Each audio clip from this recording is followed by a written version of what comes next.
fight fans? We are live for UFC Vegas 7. Still doing this smaller cage thing. Still doing the no crowd, of course. And seems to me that this has made for the best fights pretty much that we've ever had.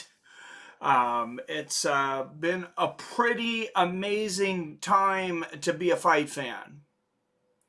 And speaking of fight fans, even in boxing earlier, for those that missed it, wow, that was a great fight earlier. Amazing boxing match between Alexander Povetkin and Dwight. And I just figured out the new YouTube thing. They did not update my title. And this is weird. They want me to use their new streaming thing, but it didn't update the title at all. So that's why it says Stipe Miocic versus Daniel Cormier trilogy, which obviously is not what's going on. What's up, Billy? Graphic shows Miocic in DC. Yeah, I know. YouTube sucks. No. What's going on, Billy Hughes? Good to see you, though, sir. That'll be fixed here in a minute.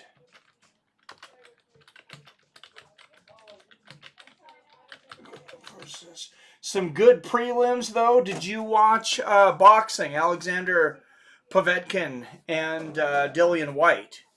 That was a great freaking fight. For those that haven't watched it, it's worth a rewatch for sure. A lot of action. Finally got my UFC 4 copy for PS4 yesterday. Nice. We're going to have to get on and play, me and you and Wyatt. Wyatt Matheson. If Wyatt Matheson is out there today, I'm guessing he's not because it's his birthday, but happy birthday, brother.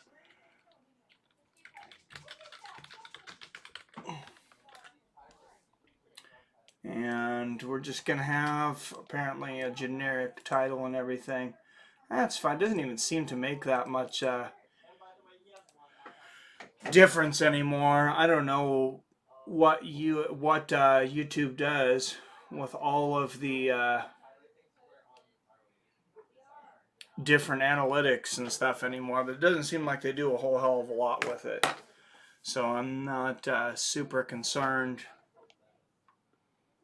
I will change the thumbnail so people see the correct thumbnail here. Now it's probably going to start double streaming.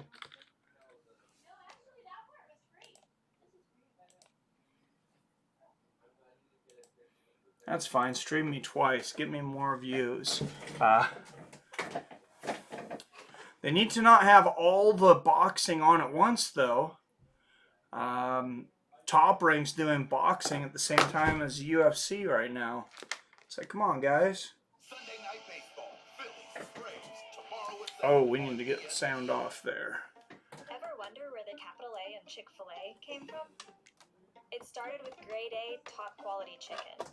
But we believed everything. Real quick, like, what's been going on, though, Billy? I got your intro thing for our video too late. Sorry about that. That was really cool, though. I'll have to do something like that in the future. Also ordered PGA for nice.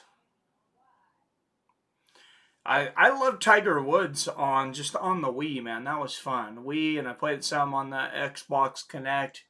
I just liked it better on the Wii, though. But we've got a Wii. We got the Wii U. David's got the young David. They got, has got a Switch. Amanda Lemos, 32 years old, 6 years older than Mizuki, who just goes by one name.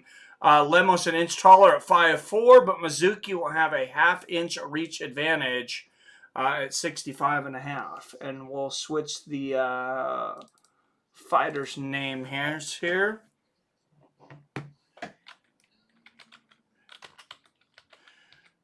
Wow, yeah, they just give her one name, just Mizuki. Maybe she's hiding from the Kazuya. Out of Fukuoka, Japan, a -135 favorite, Mizuki. Her opponent out of the red corner, out of Para, Brazil, a +115 underdog. She is 7-1-1 as a professional. Amanda Lemos.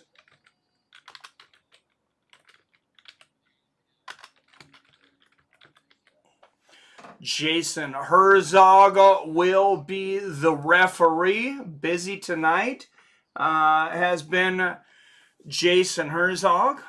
Cute little ring girl to come down for us to look at. And thanks for that. And here we go. All right. 7 watching. Everybody please hit that thumbs up button if you're just coming in. Thanks for coming in. Starting a little late today, but we got it going. Mizzou. Oh, nice little right hook there from Lemos. Oh, she turned on a dime there. Nice little leg kick there from Mizuki. Lemos going for the head kick there.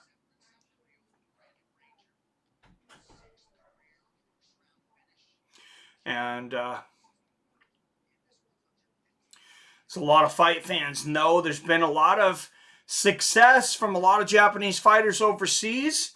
The best really haven't done it in the UFC, though. Oh, a nice exchange there. Mizuki lands some shots there. We really haven't had that, that big star from Japan in the UFC. I think it's coming.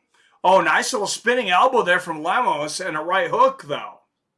What's up, Darren R? Good to see you. Big up to you back, sir. See White getting sparked out cold. Damn. Did you see the round before? White knocked Povetkin down 2 times in the round before. That was a beautiful fight. I felt like that was like a throwback. Like I really hadn't seen a great competitive, or at least very many good competitive heavyweight boxing matches like that. And that was a damn good fight, especially Povetkin. I mean, he's 40 years old. He's not supposed to be doing that.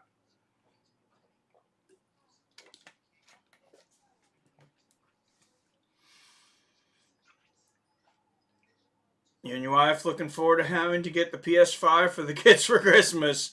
Yep, pretty much. What's up, Jordan Brown? Good to see you. Just kill a mic, huh? I like it. Is that like from Run the Jewels? No. Actually, I'm a big fan of Run the Jewels. I don't know if that was in reference to that, but I like it.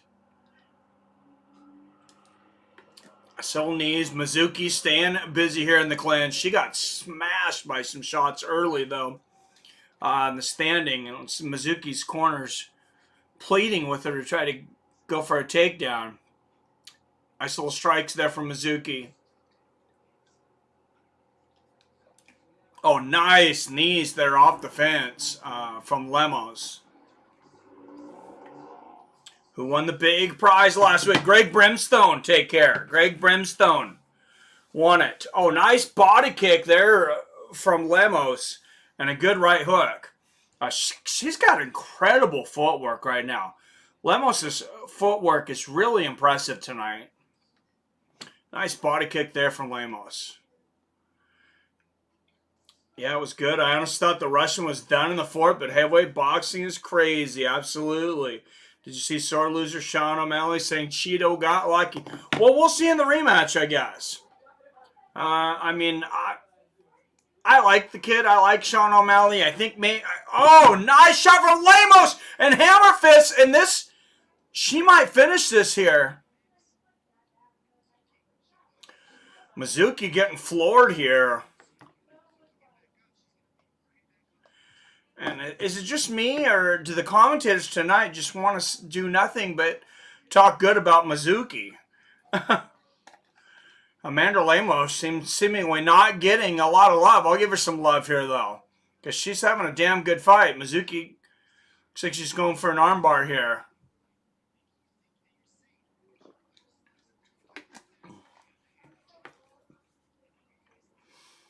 Cheeto won that fight fair and square. He caused Sean injury in that fight.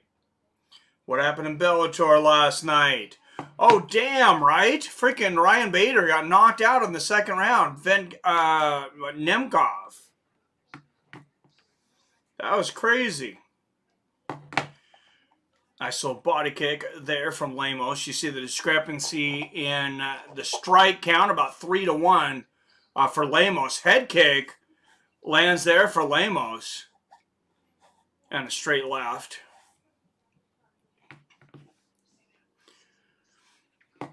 Mizuki now pushing Lemos into the fence. Nice little elbow there from Mizuki, who, oh, beautiful throw there from Lemos. That's a Tayatoshi. That was a textbook judo throw there. Wow, great round for Amanda Lemos. Mizuki's really got to hit the gas. She was dominating in that round. Did you see Connor say he's making a return? Man, like I said, I never took him serious when he said he was retired. I don't know. It's hard to listen to what that guy says sometimes. I want to see him back in the cage when he has an actual fight. Whether I'm rooting for him or I'm rooting against him, depending on who he's fighting against. I mean, the guy, he does bring entertainment. He's a showman, and you know, he brings a lot of attention to the sport. But it gets exhausting trying to keep up with, is he retired? Am I retired? Am I, you know, what group am I insulting this week? Bellator landing Corey Anderson is huge for that. Oh, for sure. And I don't want to see Connor fight Nate either. That's the fight I want to see, Torin. That's the fight I wanted to see for quite a while, is Nate Connor 3. But, you know, Nate has not looked great since he came back. I mean, I know he fought, you know, Anthony Pettis that first fight back. I know he won. Pettis really didn't look very good in that fight either, though, of course, he lost. But, I mean, it wasn't like he was a spectacular competitor that night. And then Masvidal just, I mean, made him look like an amateur. Nice leg kicks from Lemos to start the second round. A side kick to the body. They from Lemos. What's up, MMA Knowledge? Good to see you. Connor versus Masvidal is a fight to me. That's the money fight. That is the money fight. I mean, if they don't make that fight, they're kind of stupid. Yeah, I mean, just throw the money at them. I agree there.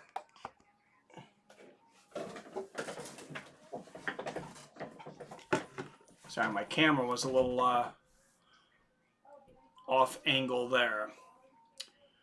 Lemos seems to be looking to her corner there for some advice. Mizuki pushing Lemos into the fence there. Nice knee to the body there from Mizuki, but Herzog saying, hey, let's see some action or I'm going to have to break you. Not a whole lot. Oh, nice little elbow there from Mizuki. Mizuki, she's got a different pace than Lemos and a lot of these other strikers. She's a very technical striker, but she's not going to come out as like a berserker and throw a lot of flurries. Believe Michael Chandler is headed to the UFC. Wouldn't he be a great addition to that lightweight division? Yeah. I will tell you, I can almost guarantee, I would almost put a guarantee that Michael Chandler ends up in the UFC. Unless Bellator just empties the coffers for him. He's talked about going to the UFC. He's really talked about being a free agent more this time around. I think he comes to the UFC. Whether that's the best move for him or not, I don't know. But, I mean, it's good for us fight fans.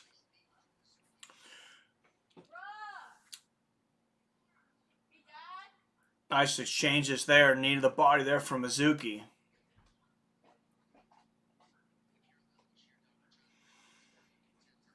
And Lemos looking in her corner here, and Mizuki gets the takedown, but Lemos pops right back up, and Lemos reverses it. Power single leg. That's a rare move. She just picks her foot up and makes Mizuki basically do the splits there for the takedown. What's up? The car's locked. Is there anything I'm asking for down here? Gonna be on my desk. Or in the desk. on my bedside table. Okay. Okay. Alright, I'll be back later, love you. Okay. That's Mizuki on her back going for an armbar there. That's 2 out of 2 on the takedowns though there from Lemos. And that was a reversal. Billy Hughes, what about Tony versus Connor? Definitely a great fight too, but Masvidal's a bigger draw. Connor wants some money, and Masvidal was the money fight. Yeah, I agree, and I think Masvidal, even without the championship, with the right opponent, is right there as far as being a big draw. He's right there with Connor. He's very close. They're 1 and 2. Jorge Masvidal is definitely the second draw in the UFC right now. Connor comes back. I only can see him fighting the winner of Khabib Justin. He's not going to get the immediate shot against Khabib, but they would have to throw a significant amount of money. Khabib's not going to want to fight him. And a stand-up knife front kick to the body there from Mizuki, but the nice hook there from Lemos, combination from Mizuki. Now we're heating up. Spinning elbow from Lemos. Lemos' footwork is just so much better, though. Watch how she cuts the angles there. Oh, and a beautiful combination there. Her hands are faster. She works at a faster pace. Mizuki's she just kind of chops away. Like I said, technical striker, but she doesn't have the speed and volume that Lemos has. Couple nice little knees there from Mizuki, but in those flurries from Lemos, I gave another round to Lemos. I have her had 2 rounds to 0. What's up, Short Buzz? Good to see you, sir. Darren needs to prove himself at lightweight before he fights winner Justin Khabib. I think he needs at least a win too, Torin. Torin, yes, to fans, but Dana will give Connor anything he wants. Fair. I see why fighters are leaving the UFC. Dana White just doesn't do them right. Have you guys seen all the new signings? Not just in the Contender series. They have been beefing up the roster. The undercards, you've been seeing a ton of fighters. It seems like the majority of fighters in a couple of these in the prelims making their UFC debuts. So that makes me think we're about to see a changing of the guard, and I think you might see some contracts not renewed by a lot of fighters over 35, including one fighting tonight, Frankie Edgar possibly. Anthony Pettis, I can see him maybe not getting re-signed. Diego Sanchez, I'm not sure why they would re-sign him as much as I liked him in the past. Clay Guida, seems like he's got to be on his way out. Anderson Silva is fighting here soon, fighting Uriah Hall, 35 years old. Or excuse me, 45 years old. 45 years old, that's how old Anderson is. And he's just kind of chipping away his own legacy. The longer he fights, I mean, it's up to him if you want to fight. Game bred too big for Connor. What's up, Kane Stray? I agree, but I wouldn't mind seeing Masvidal beat up on Connor. So Connor has power and speed, though. He is a very accurate striker. Say what you want about him in his outside the cage antics, which I'm not always a fan of. That guy is super accurate. He's got one-shot power.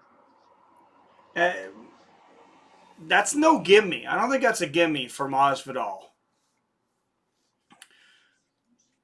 Mizuki blocking the head kick there from Lemos after they exchange leg kicks. Nice body kick there from Lemos. Oh, nice left hook. And then the knee to the body from Lemos. And it's been Mizuki pushing Lemos into the fence, but it's been Lemos landing more of the knees up against the fence. Now Mizuki doing some work.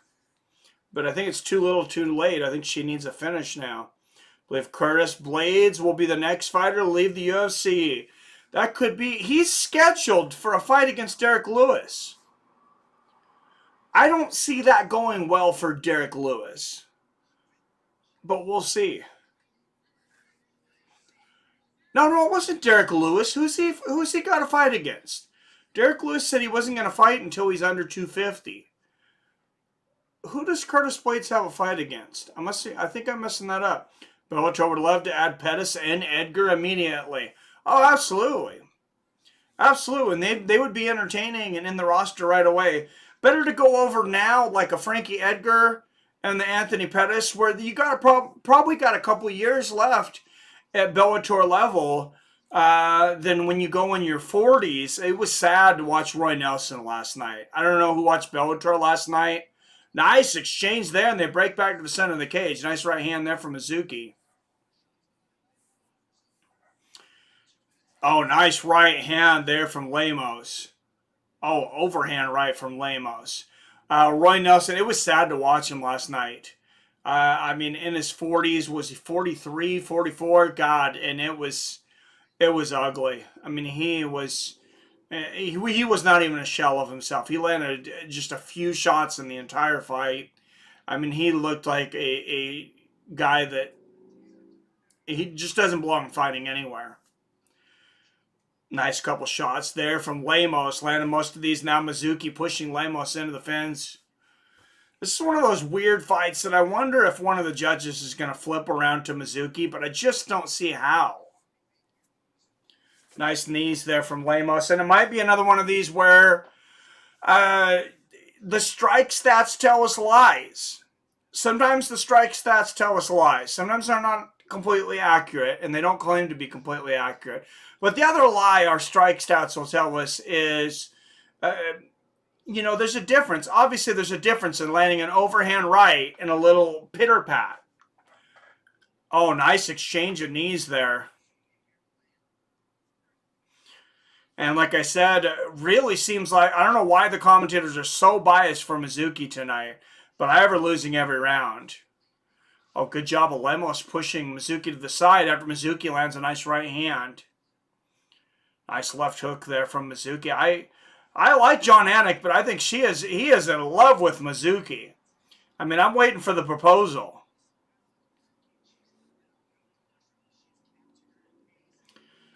What's up, Snake Plissken in the house? Good to see you, friend. Just watching fights with some friends. I mean, what could be better, right? And last few seconds of the round.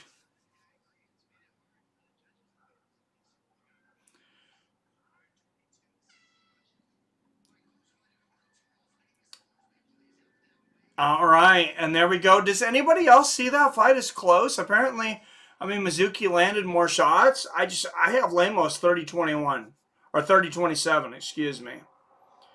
Sad are these fighters in the UFC go on big winning streaks, but never get a title shot. Yeah, Tony was overdue for a really long time.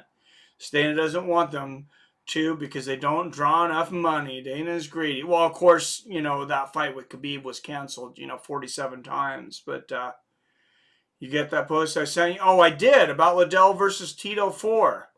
I seen that, and I commented on it. I don't want to see that fight. I'm hoping that's not true, honestly. Mike, could you get a bikini model as your co-host? I'm not sure how much my wife would care for that. Curtis is fighting Derek Lewis. Okay, I thought I'd seen that, but I knew Derek Lewis said he wasn't fighting again until he got down under 250. So maybe he thinks he'll be bound to 250 by then. They always want that guy to fight, though, if he's healthy. Nate Diaz versus Gamebred. And Nick Diaz versus Gamebred. Nick versus Connor trilogy. Biggest draw ever. I agree.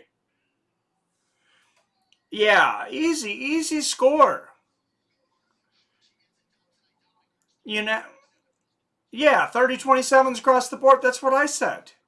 I have no idea what these commentators I mean, Dominic Cruz and John Anik, they're usually, some of the smartest guys in the sport. But I was starting to wonder if I was watching a different fight the way they were talking.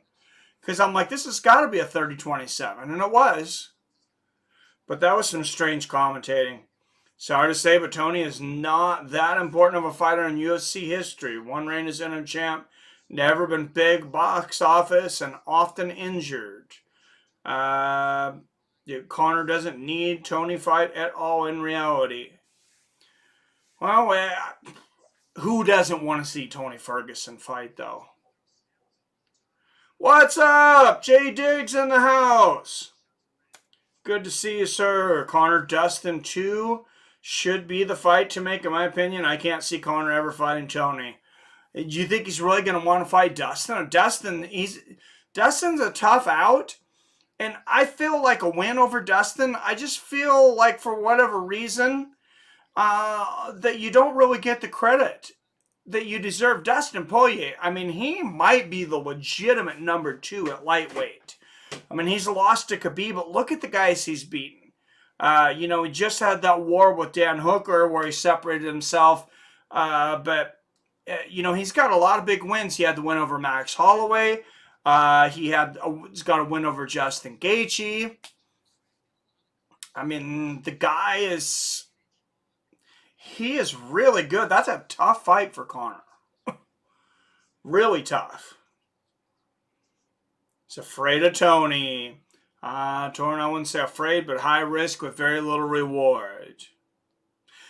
That's what I would say, Torn. I think he only fights Tony if Tony has a belt. I think that's the only, and then I think he's calling for Tony's name. But unless it's going to be just a huge win, or it's going to be a showcase fight, which is basically what the Donald Cerrone fight was. I mean, I don't want to say an easy fight and, disrespect Cerrone, but, I mean, that was a showcase fight. Hesitant about playing UFC 4 online, but I'm champ in career mode. Oh, you played a lot more than me then, Snake. You play online, I'm sure you'd kick my butt. Dustin versus Justin rematch. Connor beat a washed-up cowboy and thinks he did something. Yeah. I don't know if he thinks he did something. I mean, I don't think he did much of anything. I mean, Cowboy didn't show up that night. Even he said that. And I wonder if Donald Cerrone is another one of these names right now that they might be looking at getting rid of. Daniel Rodriguez versus Dwight Grant to start the main card. Mariah Agapova versus Shana Dobson. That's a great matchup. Austin Hubbard versus Joe Solecki. Marcin versus Mike Rodriguez. And then, of course, Pedro Munhoz and Frankie Edgar. As many fights that have been canceled over and over and over again. I believe Yoel Romero and Uriah Hall was originally supposed to be on this card. And then just today or yesterday, maybe it was yesterday, OSP tested positive for the Khabib-Tony virus. That was an easy Mike Connor took out against, easy fight he took against Cerrone. Oh, for sure. Cowboy's in his prime versus Connor would have been fight of the year. Possibly. Cowboy has a fight next month. Of course he does. Who's he fighting next month? I'll always root for Cowboy. Oh, I love the guy, but I mean, man. Connor should have fought Justin G last January, but he chose to take an easy fight with Cerrone. I think Justin has a much better chance, and this is one of these things where they say MMA math, doesn't add up. I think that Connor could be a really tough matchup for Justin because of his counter-striking. But in the same way, I think Justin's going to be a much tougher matchup for Khabib than Connor was or probably ever will be. I don't think Conor ever beats Khabib. He might do a little better. I mean, if they fight 10 times, he might win 1 or 2. But, yeah, no, I think Khabib wins that a minimum of 80% of the time. Donald Cerrone is fighting Nico Price. That's right. I remember seeing that. I think somebody might have even been talking about that on one of our last streams. Justin G would beat Conor senseless. Cowboy Cerrone versus Nico Price next month. Oh, he can definitely crack. He could definitely crack. Conor, he is a very precise power striker, though. And he's a very, very fast starter. I mean, he's the fastest starter. Probably. I mean, you don't really get a faster starter than Conor. Yeah, the gas tank gives out halfway through. But, I mean, he comes out, high octane. He's a fast twitch athlete. I believe Justin hits harder than Conor. If they were in a punching machine, probably. But you look at the way that Conor gets angles. I'm not saying he would beat Justin. I'm just saying he creates some issues, I think, for Justin. Because he's good at hitting you while you're throwing a shot. Just like he did against Jose in that 13 seconds. He's done that, to a lot of guys. He's got a lot of those strikes. He got a lot of those against Poirier and Holloway in their fights, even though that was early in their careers. Of course, he did it, pretty easily against Cerrone. Cerrone is a slow starter and was a lot slower. Justin is one. Oh, I love Justin Gaethje. Don't get me wrong. I am a huge Justin Gaethje fan. Mike, thoughts? Can Cowboy beat Nico? Man, I don't know. He's had losses in the past. He's had several losing streaks. And then he comes back and goes on a winning streak. And Nico Price, he's also one of those guys that inconsistent, overachiever, I would call him sometimes, because he beats guys sometimes that he shouldn't. He does things that he shouldn't, like the hammer fist knockout from his back against Randy Brown, and then the up kick knockout. It's hard to say. I think it could go either way, honestly.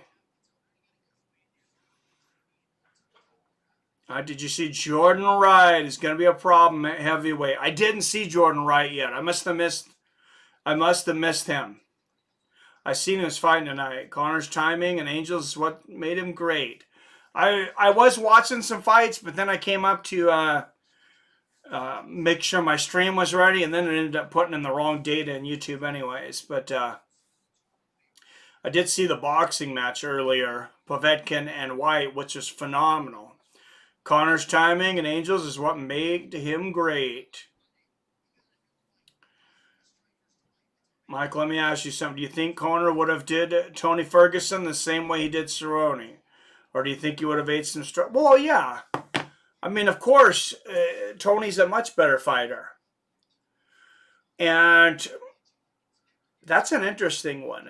Just like we talk about MMA math, Ferguson, he might be a harder matchup for Conor than Gaethje is.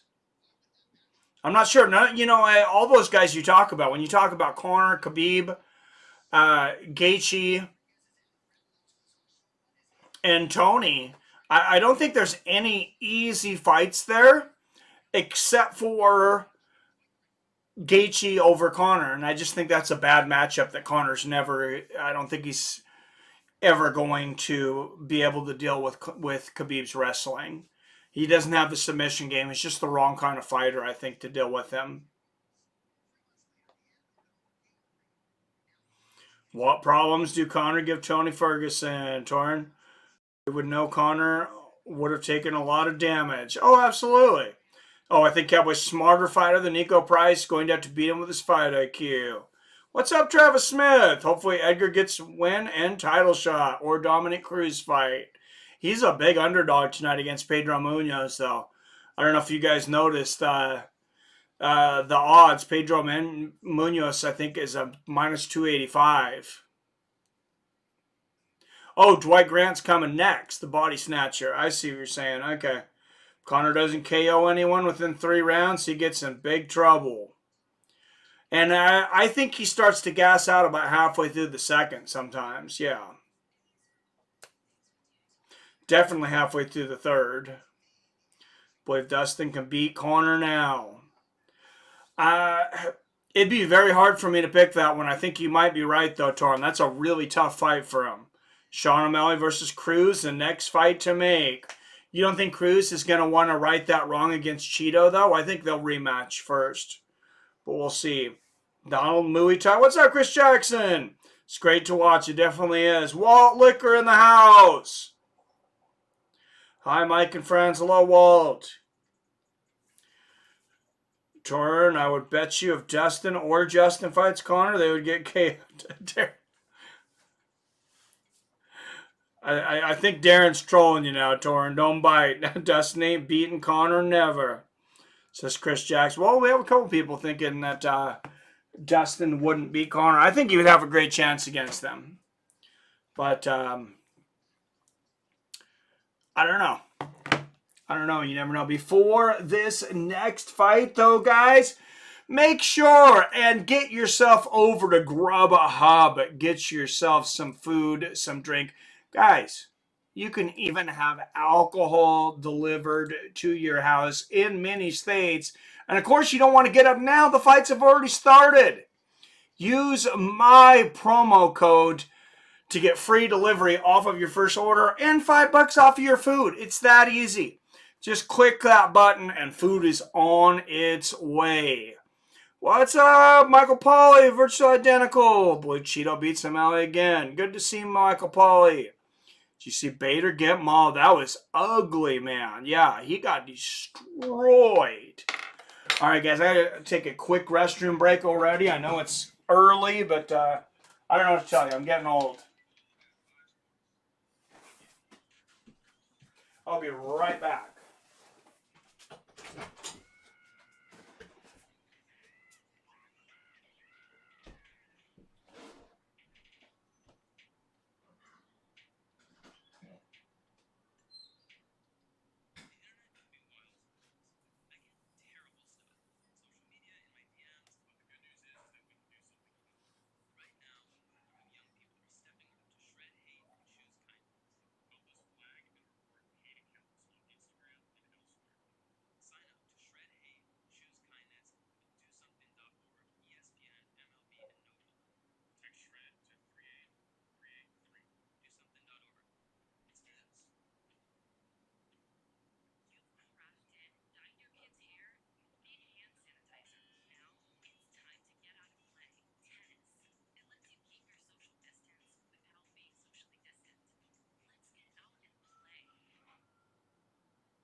Michael Pauly. Michael Pauly, are you saying that you think Megan Anderson is going to upset Amanda Nunes?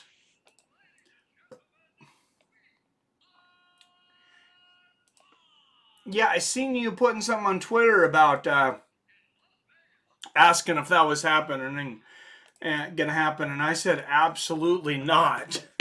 I don't know. I don't have a whole lot of faith in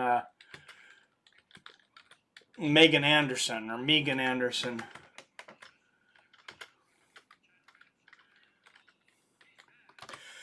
Fighting out of San Jose, California, he is a plus 175 underdog with a record of 10 wins and 2 losses.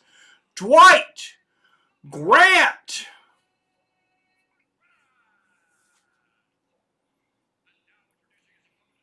And his opponent out of the red corner. out of Albrama, excuse me. California, minus 200 favorite with a record of 12 wins and 1 loss. Daniel Rodriguez. Never seen someone tattoo the year that they were born on their chest. I'm guessing that's what that is, though. But there you go. Daniel Rodriguez, apparently born in 1986. That way he doesn't forget.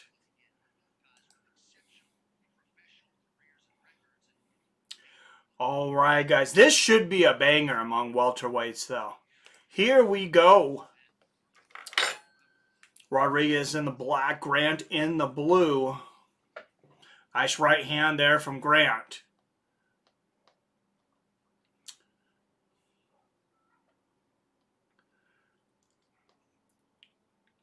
What's that, Bill? Said Nunez versus Anderson, December at 145. What you got, Mike? Oh, Nunez easy. Give my friend 8-5 all the way. No, that's an easy one for me. Maybe I'm wrong. I don't know, but I just don't think Megan Anderson has it. Oh, what a shot from Grant! The right hand and the left hook. Floors Rodriguez, and he is putting on the heat. He is hurt. Wow, these are some big shots. And Rodriguez trying to cover up, but Grant just teeing off here. This has got to be close to being stopped here. Wow. If Grant doesn't get the finish, he's really emptying his gas tank. He needs to go to the body here some too. I would start going, I would throw some shots to the ribs here, but he is landing a lot of headshots. Now, oh wow, good position control here by Grant though, continuing to land those shots. And looks like he's trying to set up an RNC here. And he is just sitting on Rodriguez now. Rodriguez gets up. And Rodriguez pushes Grant down. I think it was a push. Straight right. And a left hook. Rodriguez coming right back. Oh my goodness. And he's another big right hand. Wow. Rodriguez has got a chin. He has gotten smashed. And he just keeps coming. Lands a nice left hook in the head movement. And Grant might have punched himself out there. Straight right there from Rodriguez and a left hook. Wouldn't this be something if Rodriguez came back and won this fight? I thought he was finished. It really looked like he was finished. Nice jab there from Grant. Rodriguez loading up. Lands a straight right and a left hook. And I think Grant might have burned himself out. Right hook and a left hand. Big shots from Rodriguez. And now Grant hurt and it's over. It's all over. What a round. Wow. Wow.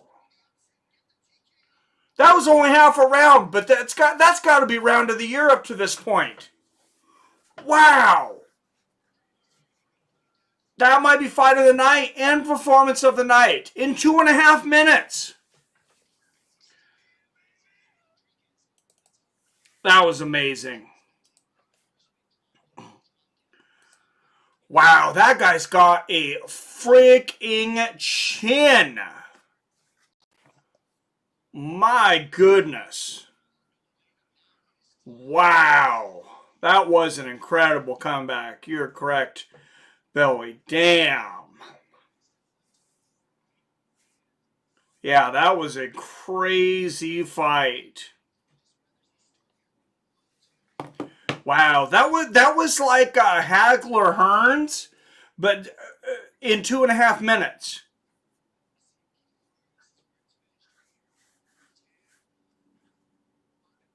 Damn. What a war. Can we watch those guys fight like once a year? Or twice? Damn, Daniel Rodriguez on a 9-fight winning streak. Wow. I am entertained. Grant gassed out, no cardio. That's what I was worried about, him gassing out. And he kept on headhunting When he thought he had right hurt, he kept going to the head. He didn't go to the body. He didn't mix it in with elbows. It was just those hammer fists and the punches and the ground and pound. I did a good job of keeping positioning. But man, yeah, he was just pouring out his gas tank.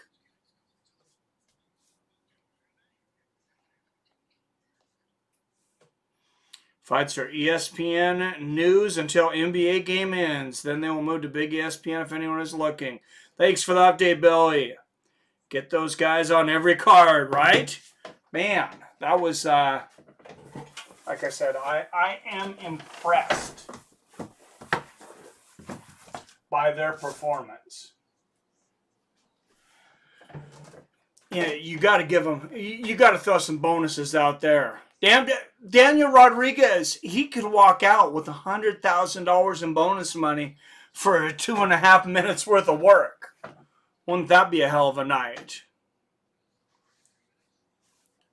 2 minutes, 24 seconds. Not even half a round. So much action. Daniel Rodriguez.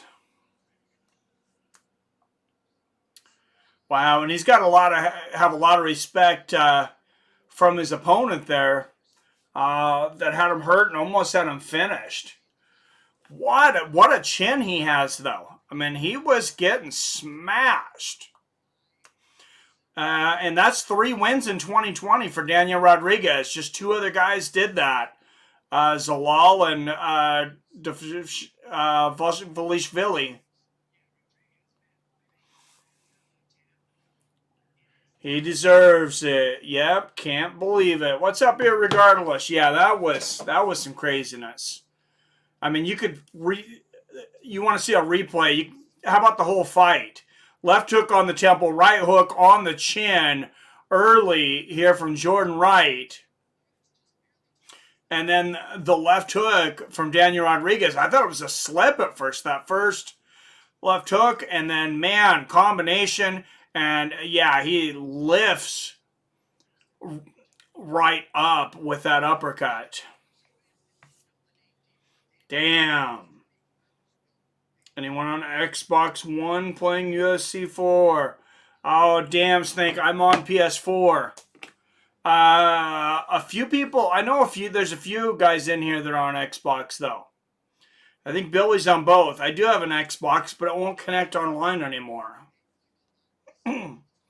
So I didn't buy UFC 4 for it. But man, that was amazing. And I mean, this roster keeps getting deeper and deeper. I mean, UFC has really brought in a lot of good fighters through this. They are signing a lot of guys from other organizations that are doing great. And then these guys coming up, I think we're really just seeing a change of the guard.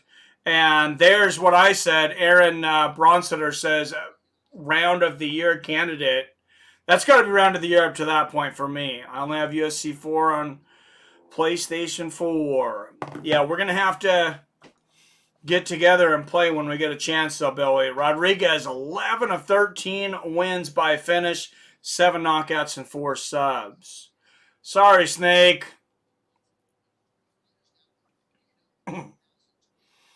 That sucks, man.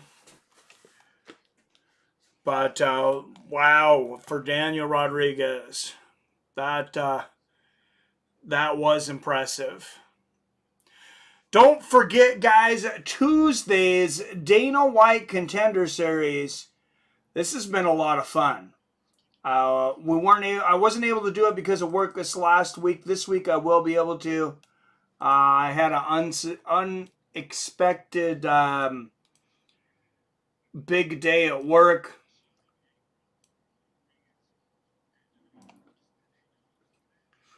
But Dana White Contender Series streaming pretty much every Tuesday for the next 7 weeks here on MMA with Friends. And they've already handed out a lot of contracts.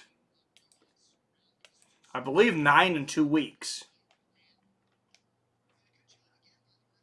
So, and that's why I say I think we're going to start seeing the passing of the old guard.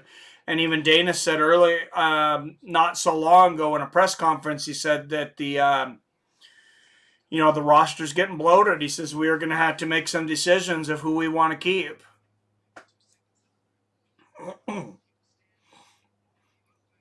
And, I mean, you guys give me your guesses of who you think that means. But I think that means probably a lot of guys, when their contracts expire, headed off to Bellator. You see week 1 winners, 3 on week 1, 5 on week 2, and then slash week 3, 4 more, including Josh Parisian, who is just a stud. And I was actually watching week 3, but I had a conference call that was coming through, and I knew it might be during the Contender Series, which it was. So I didn't want to stream through that.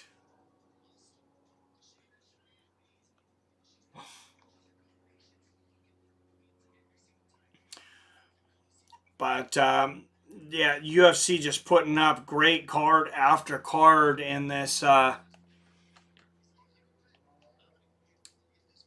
quarantine world, whatever you want to call it. No crowd in a small cage seems to make for great fights. And Mariah Agapova, this lady is violent. If you have not seen her yet, my goodness. Let's just say she's a minus 1,400 over Shana Dobson tonight. Seems like I've seen these two fight before already, though. Maybe they were on the same card before.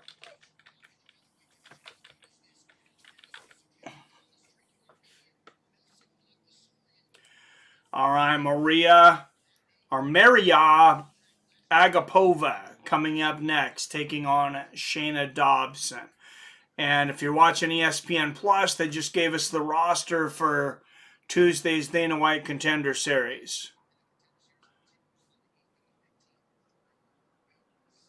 How you think Zombie Ortega will go? Ooh, that's a good fight, man. I've got to pick Ortega. What's up, PBA Street Gang? Hey there, MMA Hide all in chat. Got you for the DC loss. Hey, thank you, PBR Street Gang. That is a man that pays his bets. A $20. The $20 super chat there.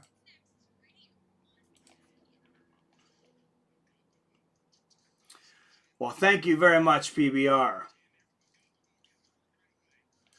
I had kind of forgotten. I wasn't going to hold you to it.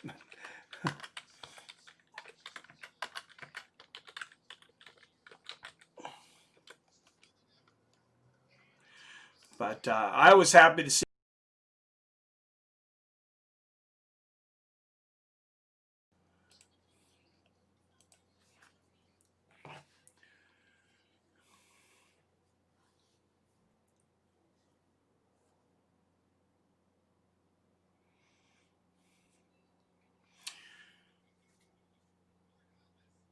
Good stuff. Mac 29, I got Zombie. What's your thoughts on John Jones vacating the belt? Well, I don't think he wants to fight Dominic Reyes again, which Dominic Reyes said, and I think Dominic Reyes is correct for the most part about what he says. And I don't think that John Jones thinks that he can't beat Dominic Reyes. I think he thinks it's a very difficult fight. It's going to be the same kind of payday he's been getting. And John Jones, even though he's only 33 years old, I don't think he really wants to fight a whole lot longer. And he's really been asking for some big paydays. I mean, listen, calling Israel Adesanya from middleweight, calling out Stipe and Francis at different times from heavyweight. He really wants to be in a different division and have some money fights. To be fair, he did clear that division out twice. I did think he lost his last fight. But, I mean, he was pretty much going on the third time around cleaning out that division, though. I mean, he's been doing it, since Forrest Griffin, and, Stephan Bonner was one of his first wins in the UFC. And then, against Rampage Jackson, title fights, Rashad Evans, a lot of guys that are not even around anymore.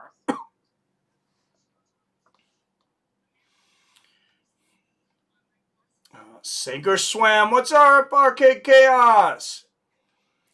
Yeah, Mike goes Zombie. That's going to be a good one, though, man. Ortega and the Korean Zombie. Damn. Snake says Ortega. Think Zombie will punish Ortega? This time it's personal. Oh, well, yeah. It's going to be a great fight, man. Can't slap a K-pop star and get away with it. Back 209. This is true. Long and short of it, did John Jones vacating the belt? Is there so many fights, light heavyweight? He'd have to fight 3 fights to make the money he'll make in 1 at heavyweight. I agree 100%. You nailed it. Reyes. Yep, I seen that. Reyes versus Blachowicz for the vacant crown. Bill Hughes. That should be a good fight. I got Reyes winning that. Blachowicz, he's a raw talent, though. He's got a lot of power. Seen what he did to Corey Anderson. I don't know how Reyes will respond to Blachowicz's pressure. Yeah, it's hard to say. Jones needs Coke money. What's up, Vigilant Skeptic? You're probably right. Reyes to Jones. I'll see you soon, boy. Yeah, remember when John beat the hell out of the janitor? Can't remember his real full name. Vladimir Kosh. I can't think of his name now either. Matashenko, thank you. How could I forget that name? Thank you, Billy. Lyoto Machida, Shogun, Chael Sonnen, and a lot more. Yeah. Oh, man, remember that choke? Remember that choke on Lyoto Machida when he just drops Machida? Machida's completely unconscious. That was so violent. Next week, a UFC fight night. You're going to get Anthony Smith. Anthony Smith versus, what is the dark horse? Wyatt's dark horse. I can't remember what it is. I will not be doing a fight companion next week. I'm going to take my kids to the drive-in. They're actually next Saturday. Metallica is doing a concert, but they're doing a drive-in show on the screen across the nation. So, I mean, I know it doesn't sound like a lot of fun, but it's the biggest semblance of normal that we kind of have. It's a chance to go out and do something, so we're going to take it. Agapova coming up next. I said, this lady is fun to watch. And this was, an incredible backpack choke in her first fight. What's up, Marinata? Thanks for letting me know. I'll yell at YouTube again. Yes, Bill had a brain for you. Me too. But I'm here now. Good to see you, Marinata. Like to see Glover Teixeira get the title. That would be cool. Smith versus Rachik. Thank you. Thank you, Mac. Who else is on the card? M8. Should be a good one. Indy 500 in the morning. 104th running of the Great American Race. Oh, in the morning tomorrow, huh? I don't know near enough about that to be able to call it. But I might watch a little bit of it. I'm ready for football, though, guys. Football. 3 weeks. 3 weeks from tomorrow. We got football. Finally, just knock on wood that it keeps going. These guys are figuring it out. I know in the NFL, they're just, you got to all quarantine together. And I kind of said this in the beginning. You got to have, constant testing, and then you have to quarantine. It's got to be like Big Brother, like these reality shows. I mean, a Big Brother, Ultimate Fighter, if those guys could stay in the same house, these athletes can do it for millions of dollars a year. Seahawks guy already got cut from the roster because he brought somebody back to his hotel. room that was not approved to be there. So I think that put out a message to the rest of the team, and I don't know if it's happened anywhere else, but maybe the rest of the league.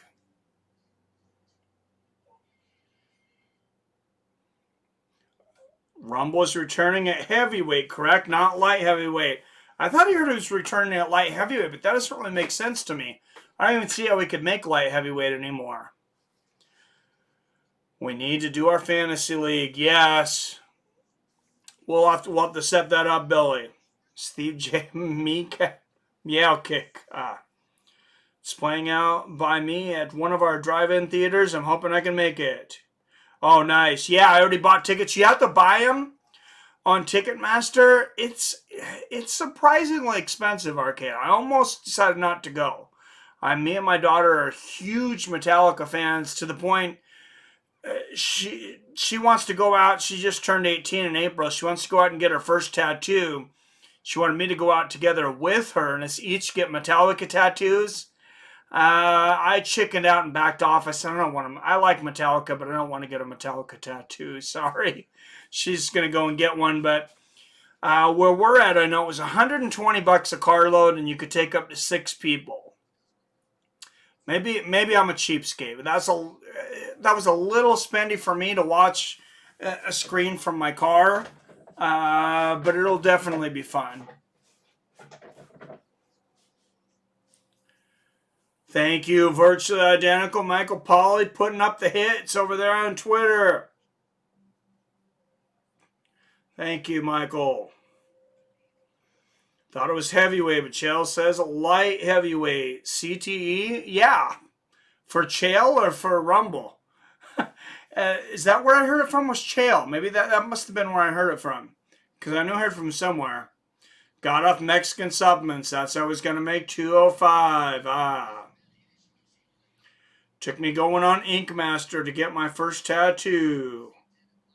What? Are you saying you were on Ink Master? Arcade Chaos with the $5 donation. Thank you, sir.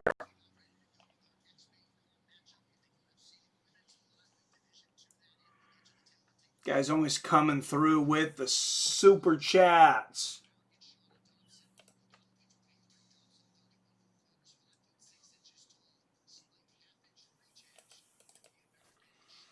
Thank you, thank you.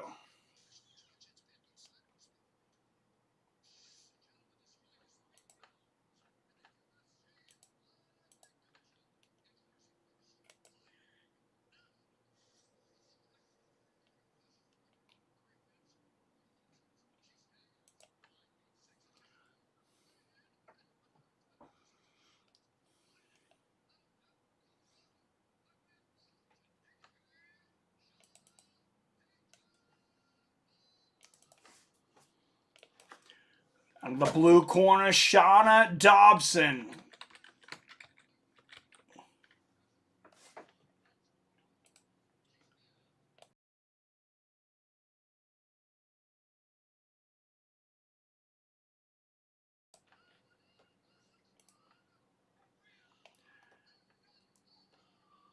Maria Agapova. Out of the red corner. This one could be over very quickly. Don't blink. Agapova, God, that is almost worth the bet. Agapova, 14-1 favorite. My goodness. Wow. Now minus 1250, I guess. Oh, nice straight left there from Agapova. Agapova with a couple of big head kicks and a right hand. Shana Dobson lands a couple, but big combination. Agapova is a very fast starter, but Dobson gets the takedown. And Shana Dobson getting no love from Vegas. Chael Frankie, the 2-pack Edgar. Yes, season 5, episode 10. Emily got booted. Kazakhstan, isn't that where Borat is from? Yes, it is, Mac. Should give Mike a back piece. A back piece? I don't get it. I don't know. Agapova standing up. Landed a nice little short elbow. And Dobson immediately going for the takedown again. Nice knee there from Dobson. And Agapova going for a throw herself. And she gets it. Nice trip there. Agapova's got the guard here on Agapova. And Agapova might burn herself out. It's like we seen in the last fight. Look at the open guard here from Dobson. Nice ground and pound here from Agapova. Oh, heavy shots from the big favorite. Whoa, that was a weird way to get up there from Agapova. Nice combination upstairs from Agapova. Goes to the body kicks on both sides. And, I mean, Agapova, this looks like a video game when you're just beating the buttons. You're just spamming the crap out of the buttons. And then your endurance bar starts to go down. Nice low leg kick from Dobson. Agapova with the left hand afterwards. But Dobson gets that takedown fairly easily. And, 2 minutes in, Agapova, she has expended a lot of energy. And that was a back piece means a tat. Oh, I see what you're saying. I'm sorry. I forgot we were talking about tattoos. Give him a cool new Kids on the Block tattoo. On another note, besides money, John is chasing the gold. He needs to be a 2-division champion. That's hopefully retired technically undisputed, undefeated. And Dobson going for the submission here on Agapova. Agapova, her last big win was from backpack. Dobson trying to do the same thing to her. And Agapova just about out here. And we'll see if Agapova is able to keep that same pace should she be able to get out. And some nice hammer fist trying to escape from this armbar here from Agapova. This would be a huge move if Dobson was able to get the armbar there. And I wonder how much action there was on Dobson with those kind of odds. If I was able to bet on sports, that's tempting. Wow, big ground and pound here from Agapova. Breaks free and some violent ground and pound there. And she's got the back. Agapova's got the back, and she's already working on the neck. We'll see how Dobson's able to defend this. That's a tight body triangle.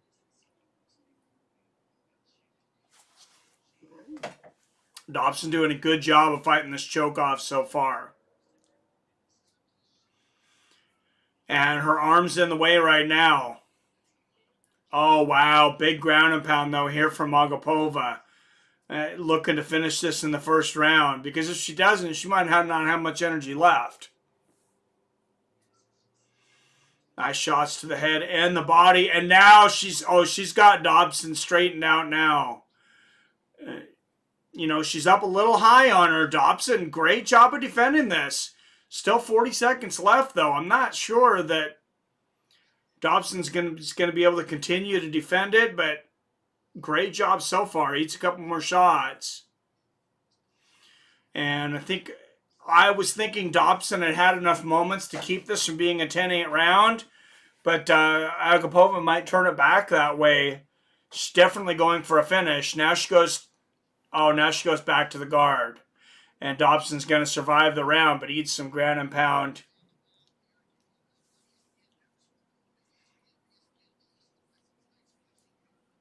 As it goes, and there it is.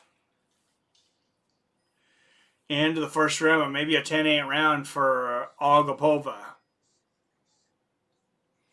That was a good first round. I don't think John sees any risk at light heavyweight. I think that's the reason he's vacating, so that no matter the outcome at heavyweight, he can always go back and fight again for the belt. That's a brilliant observation. If he was to lose at light heavyweight, I could see him, it's like it's to the point with John Jones that anything he does is better than continuing to go undefeated at light heavyweight. I think I've said for a little while that a loss for John would probably be extremely financially lucrative because at least it's going to draw interest. It's going to draw big interest. And if Reyes beat him, people are going to want to pay for that third fight. They're going to be able to build that. You're going to start to make people decide, no matter how competitive a second fight is, that a third one is going to be better. Oh, wow, and big shots from Dobson coming out of the gate. Big exchange. Oh, kick to the body and a right hand from Shana Dobson.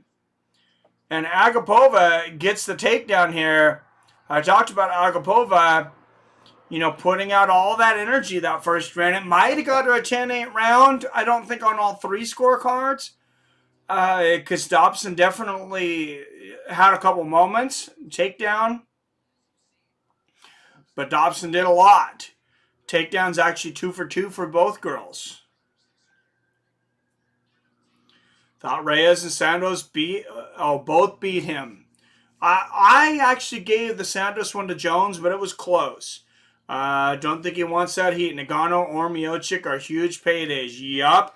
Oh, and Dobson on top, raining down ground and pound herself. We might be about to see one of the biggest upsets in the history of the UFC. As far as odds, Agapova, a 14-1 favorite, completely exhausted, and Shana Dobson with the mount raining down ground and pound. Agapova is not defending herself right now. Somebody is about to get rich. Possibly big shots here from Dobson, who now has a body triangle, and Agapova is looking like Agony Pova right now. Wow, and Shana Dobson just having her way with Agapova. And it's over! A 14-1 underdog at times. Shana Dobson pulls off one of the biggest upsets in the history of the UFC. Got to be the biggest upset in the history of women's MMA. Wow. Wow. Somebody is partying tonight. Somebody outside of Shana Dobson. She might be looking at a bonus as well. What a job. I mean, Agapova she just came out so quickly. And that's the second fight we've seen tonight where somebody's came out with a fast start, gassed out, and ended up losing the fight. Second fight in a row. And, I mean, I guess that's a lesson to fighters out there. Keep your cardio up. Go train with Tony Ferguson.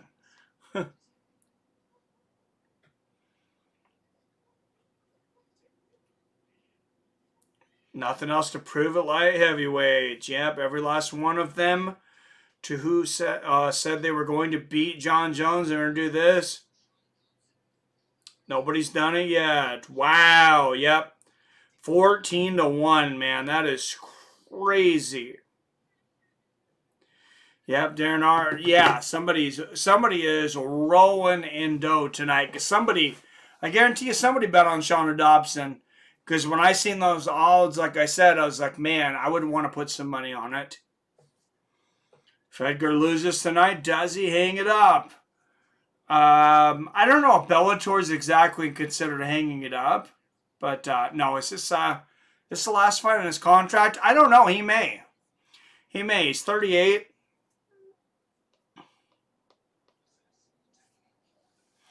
Guy has been around forever. He's been in the UFC since 2007. He has almost 7.5 hours. If today's fight goes to decision, he'll have well over 7.5 hours inside the octagon, the most of any fighter ever.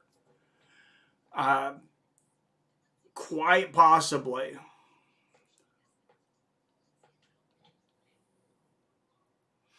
I love it, says Snake. Yep. I know Dodson had to be a major underdog, a huge underdog. If Edgar loses tonight, does he hang it up? I don't know. I already read that one. Sorry. John Jones. Does John Jones now get tested by VADA because he vacated? Oh, you know what? Something interesting, David Keller. John Jones tweeted that he just got tested that he just had USADA show up at his house right about the time that he vacated his belt. So that'll be interesting to see the results of that. Sean Dobson. The Dogs Dobson. 138 of the second round. They showed her no respect. But she goes out there and pulls off one of the biggest upsets in the history of the UFC. Plus 900 was the last official line on Dobson. So 9 times your money. Damn.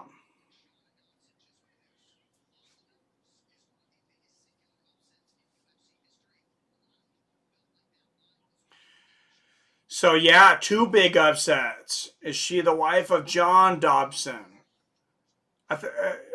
It's John Dodson, right? I think that's Dodson, but I don't think they're related or married. Like he said, he wanted to finish his career in the UFC, not going to fight elsewhere. That's always good to see. Does Jair win a rematch against Frankie? I think so. Now, yeah. What up, Torin? Good to see you. J-Dig says Dodson. Yes, okay, that's what I thought.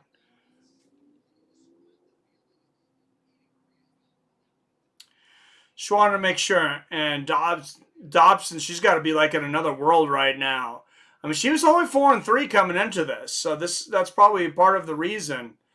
But moves to 4-4 now, or she was 3-4. She was an under 500 fighter. Austin Hubbard and Joe Solecki coming up, but man, what a win. Got to be happy for her.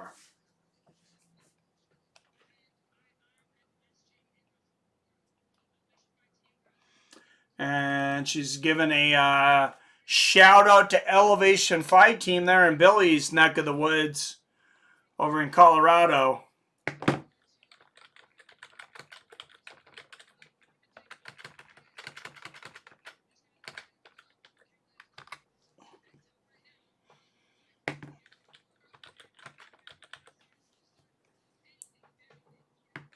Austin Hubbard and Joe Solecki coming up next. This was, I believe, the main event of the prelims eventually. And then I think it got moved up because OSP over in St. Preux, which is supposed to be in the co-main event, tested positive for the old Tony Khabib virus.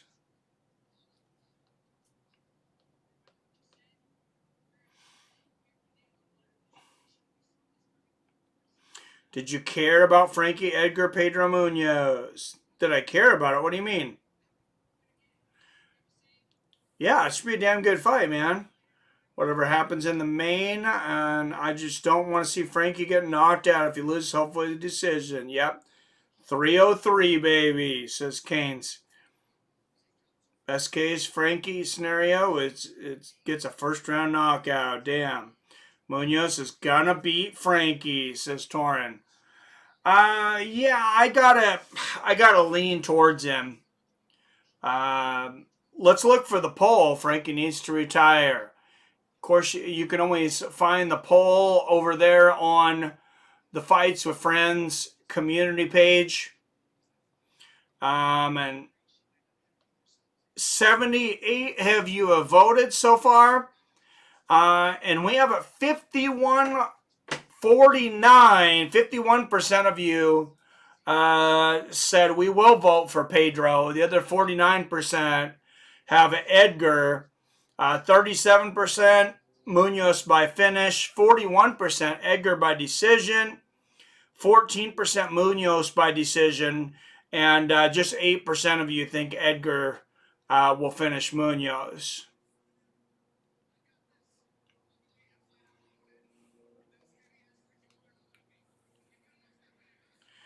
And wow, that is a heated fight coming up. Paulo Costa and Israel Adesanya. There is no love lost between these two. And Paulo Costas is, he's going to be crying like a baby. He hits hard. Colorado's great. Burning right now, though. Oh, man, there's so many fires. There's an arson or arsons here in Seattle. There's been several apartment complexes burned down and several fires on the side of the street. And they definitely all seem to be arson victims. Hopefully they're able to figure out who's doing it. How do you like Colorado, Bill? I'm thinking of moving there. Sandhagen versus Dillashaw. Ooh, I like that fight, Chris Jackson. What a great fight for Dillashaw coming back. It's cool. Nothing like Colorado. Best place on earth in my view. Oh, man. California. I feel bad for you guys over in California. Sandhagen is fighting Marlon Moraes next. Oh, I forgot about that. Yeah, that is a damn good fight. What's up, Beastman? Frankie the Answer Edgar. Yep. Right on, Billy. All right. Next fight up, Austin Hubbard versus Joe Solecki. And just throw it out there again. As I said earlier, next week I will not be streaming UFC. Me and the family are going to go watch a Metallica concert at the drive-in. They're going to do a concert, and they're going to, since can't have crowds now, pretty smart of them, they're going to live stream it on drive-in theaters across the nation. So if you're a big Metallica fan, looking to get the family out, looks like you're going to do about a 2-hour concert this Saturday at drive-ins. It's about an hour and a half drive from us for the nearest drive-in.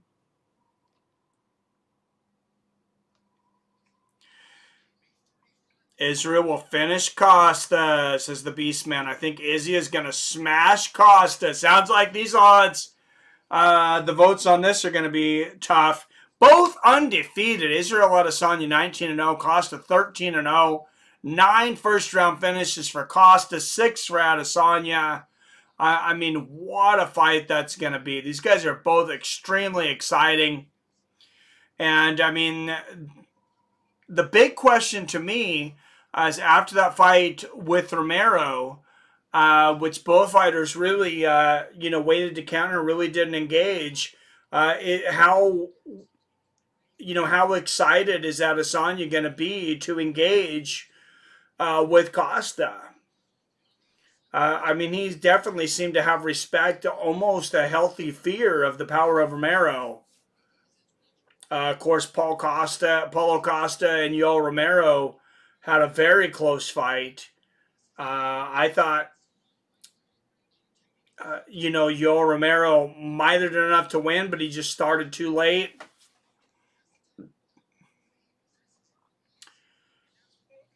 Costa is a legit challenger at 13-0 though.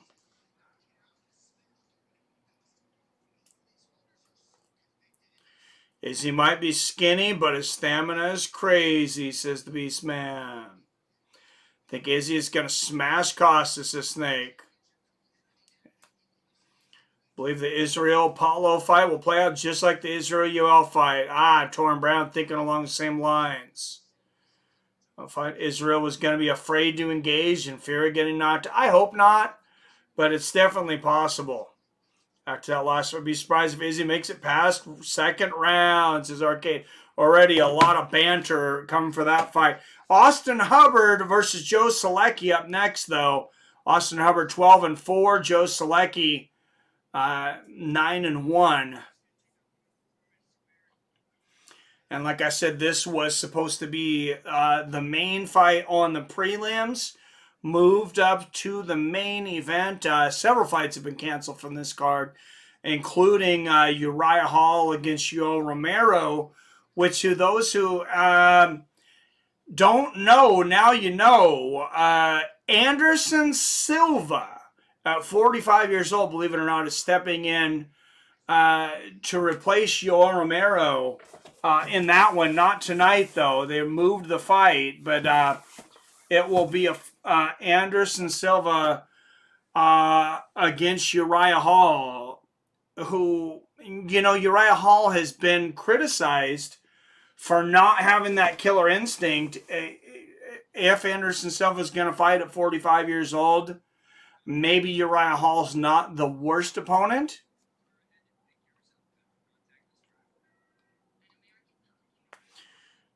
When Paulo Costa gets his arms around Izzy, he's in big buck trouble. Yep. Hey, I have to say, it's a damn good time to be an MMA fan.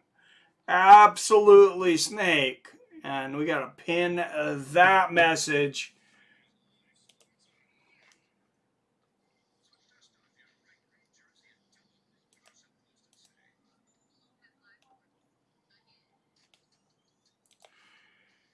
And a quick break here, and we got a message from our sponsor. Sponsoring this one again, Grubhub. Guys, get your grub from the hub. Food, drinks, beer, they got it all. Get over there, get your booty on the phone over there to Grubhub. Get yourself something ordered before this next fight starts. I'm going to go grab a cord to make sure my phone has charged for the comments. And we'll jump right into the next fight.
All right, Jack, we are back.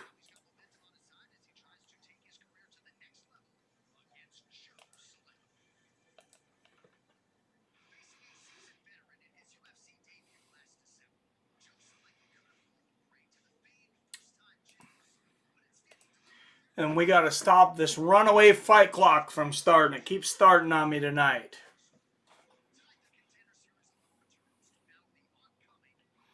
Anderson Silva is in trouble for anyone other than the top three. Always trouble for anyone other than the top three or so. I don't know, man. At 45, I love Anderson Silva. Third Eye Trader with the donation says, thanks for being here, Mike. You are a great fight caller. Well, thank you for watching Third Eye Trader and all the support here from the MMA with Friends fans. Thank you very much. PBR Street Gang, Arcade Chaos, and now Third Eye Trader.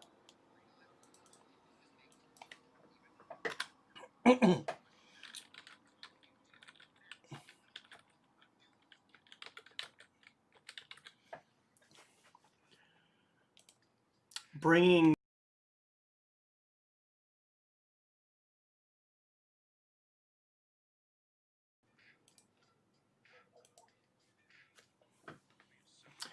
all right, anybody got any guesses for this next fight? Austin Hubbard and Joe Solecki, very even odds.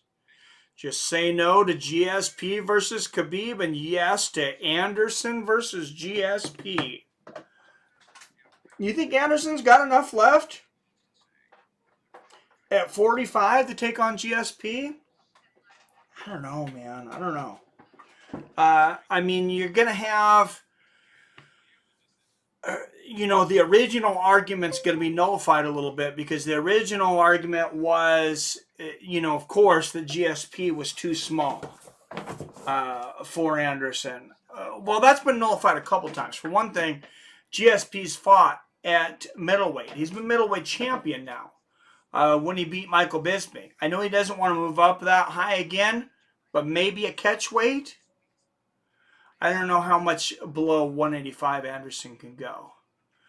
But with the difference in age now, maybe GSP is willing to, let the weight not be such a big thing. I don't know.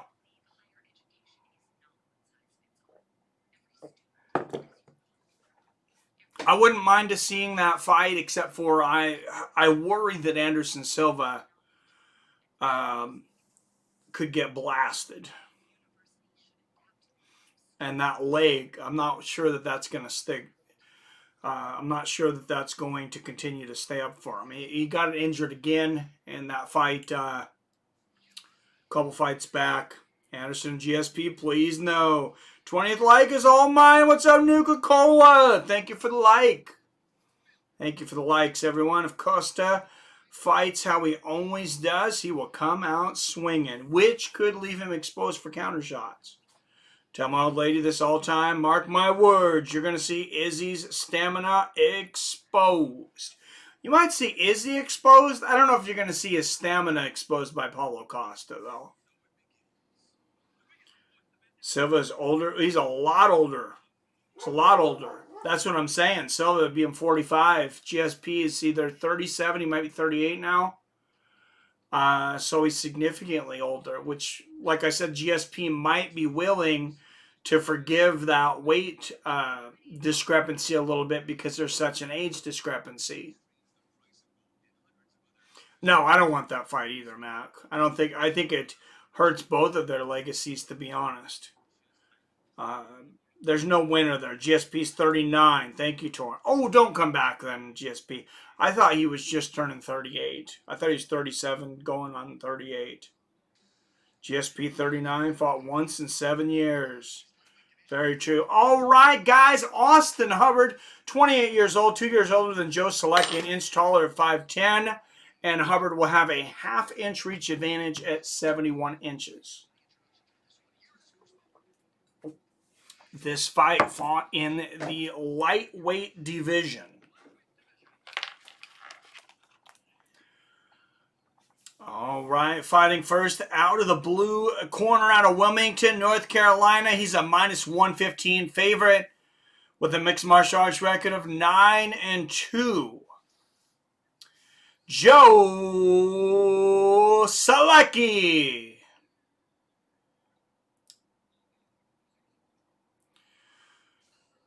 All right, guys, and fighting out of the red corner, out of Denver, Colorado. Once again, a minus 105 underdog, 12 wins and 4 losses.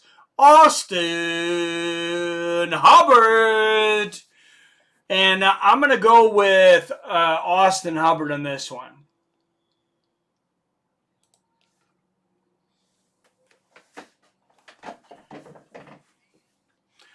Herb Dean, the referee for this one. And Joe Solecki and Austin Hubbard coming up here. It's been a night of underdogs. This one pretty much even for Vegas, though. And here we go. Touch of gloves. Hubbard in the black, Solecki in the white.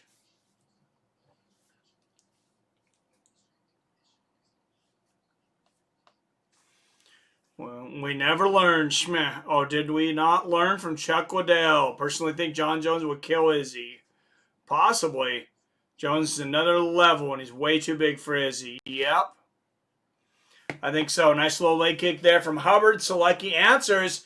And a nice 1-2 up top there from Solecki.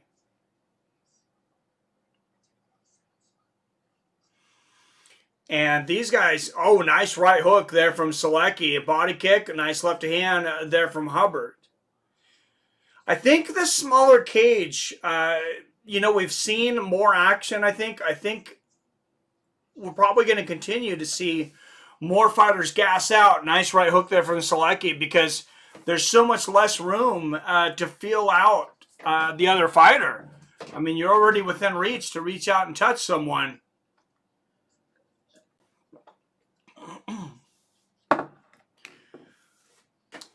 And Solecki pushing Hubbard into the fence. Hubbard landing a knee there.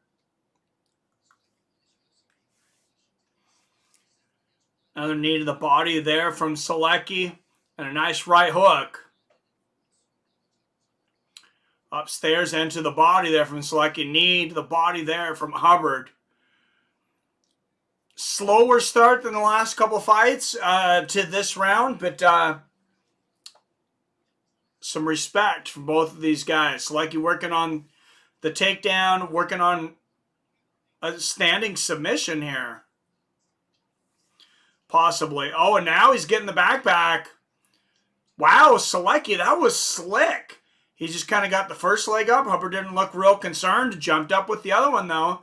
And whether he gets the submission or not, Hubbard's got to use the weight of Solecki. Notice how Hubbard's leaning up the against the fence, trying to take some of the weight off here. We'll see how what Hubbard does to try to get Solecki off. There's a few things he can do here. He could pull the old Matt Hughes and try to knock him off. Or knock him out. Nice striking from the backpack here from Hubbard. That's not something you see a whole lot. Not this level of ground and pound in the backpack. We've seen a lot of submissions from it. But, I mean, that was some legit striking to the head and the body from the backpack position. Wow, and this is really wearing Hubbard out. This is brutal on your legs. I mean, you ever walk around with a guy your own weight on your back? I mean, think about when your kids start to get heavier. For those of you that have kids, you walk around, with them on your backpack. Once they get above, about 100 pounds or so, you're not as, it's not as fun. And Hubbard's feeling that right now for several minutes in the same position. Smaller cage, meaning the opponent's right on top of fighters so quickly. Yep.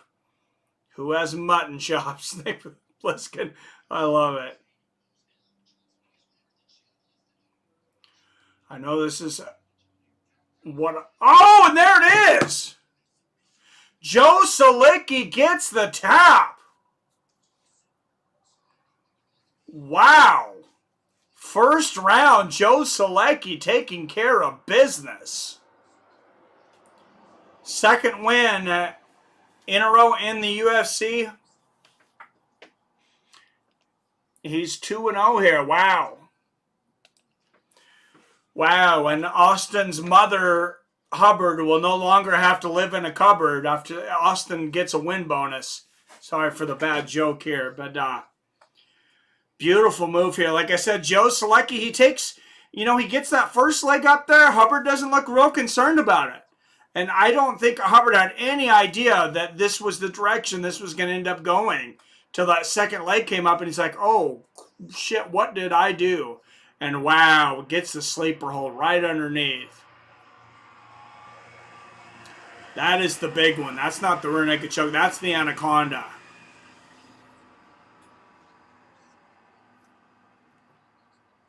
Joe Solecki pulling out the big guns here in the first round. Congrats. Scientifically proven, someone with mutton chops are more aggressive. I mean, people from more aggressive areas, I'm sure, have certain DNA characteristics. Could be taps the spontaneous. He's just not going to have that crowd to feed off of. Oh, a good point. And once he feels that power of cost is over. I don't have kids, but debt is pretty heavy. Like, yeah, for sure. Cupboards will not be bears. Well, What's up, Adam from Allen? Says mutton chops should always be respected. What's up, fights and friends? Hey, I'm doing good, man. Enjoying the good night of fights and a rested night of fights. I got a nap early. I've been working 7 days a week, but just a 6-hour day today. And you got a couple-hour nap, and man, I felt great. Once the body triangle went in, it was over. Izzy, go twerk with your friends, John Jones. Oh, that is great. Paul Felder is retired. Is anybody really retired under 46, though? All right, official time here. The very first round, 3 minutes and 51 seconds. Rear naked chokes, submission, Joe Solecki. Beautiful, beautiful move. There from Joe Solecki.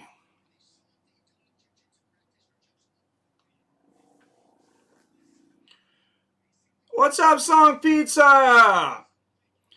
Going good for me, man. Just doing one of my favorite things, sitting here watching fights and BSing with you guys. Third eye took me a second. All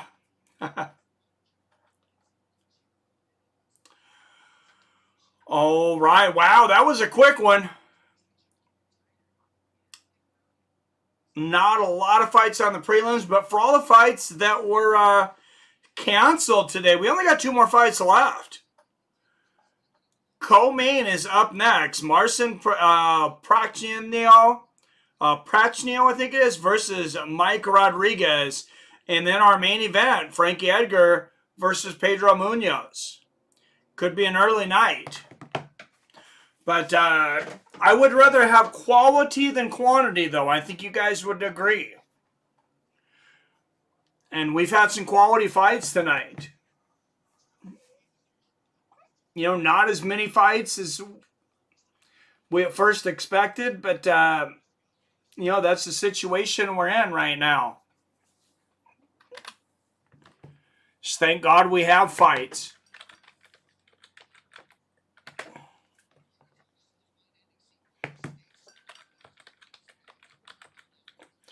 And tonight would be a good day to get together the Fantasy Football League. Like I said, we're looking to do the second ever season of MMA with Friends Fantasy Football. So I'll try to get that up quickly. We are just 3 weeks away from the NFL season. Joe Solecki's won 7 of his last 8 fights. He's 10-2, now 2-0 in the UFC. And he's got a kid coming 3 weeks from now.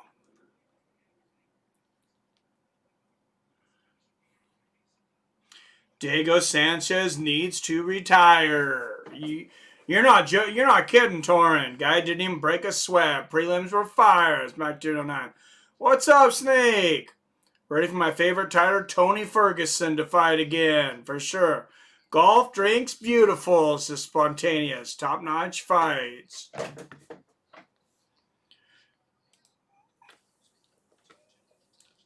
Yes, and I'm going to try to fill a few more things in here in the analytics real quick. If you'll just excuse me if you see the high side of my head. Sorry.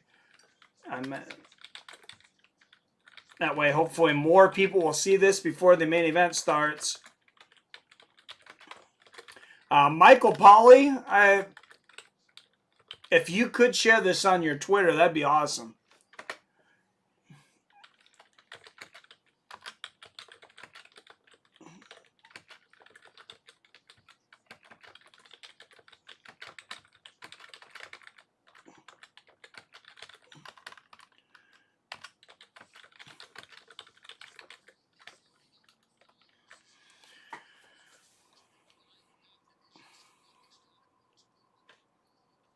All right, guys. Let me just 1 second. You see light heavyweight rankings. Of course, Anthony Smith taking on Alexander Rakic next week. And that is Wyatt Matheson's dark horse. He's been calling out that name for a while. He's been telling us Alexander Rakic is the future. And he could be. For those that don't know yet, John Jones leaving the light heavyweight division. Wow. Robbie Lawler versus Neil Magny. Now I'm a little upset I'm missing that one. Magomed Ankalaev versus Ian Kudalaba still coming up. And I wonder who that 2B, I wonder who they're trying to get for that 2B determined in the 4 spot. Of course, Ryan Hall, his fight is off.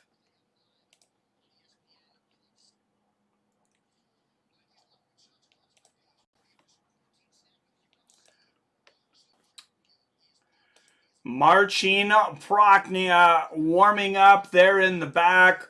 A lot of power.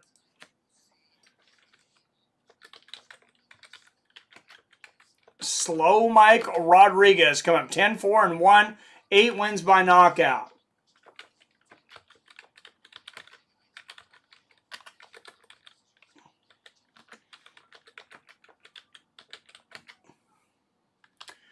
All right, guys, if you haven't already, hit that like button. I think all of you are subscribed, but anybody who is not, hit that subscribe button for me if you could. And make sure and hit that share button. If you could share it on your Twitter or anyone else. And as always, you can follow me on Twitter. It's just Seattle Mike at Fights W Friends, because there was not enough letters for anything with friends. All right, done with that. Co-main up next. Yep, top-notch fights. Tony versus Dustin or Connor Hasper. I would love to see Tony Ferguson versus Dustin Poirier. Are they going to do the NFL season with no fans? Yes, that is the plan, at least right now, Torrent. I mean, you really can't have fans. We, you know, a lot of people praised Florida, you know, for opening up early, kind of staying open. I wasn't sure how I felt about it. I was kind of, you know, at the time thinking, man, it'd be kind of nice to go over there, do some normal things. And then, of course, they were ravished by the Ferguson-Khabib virus that we're all dealing with.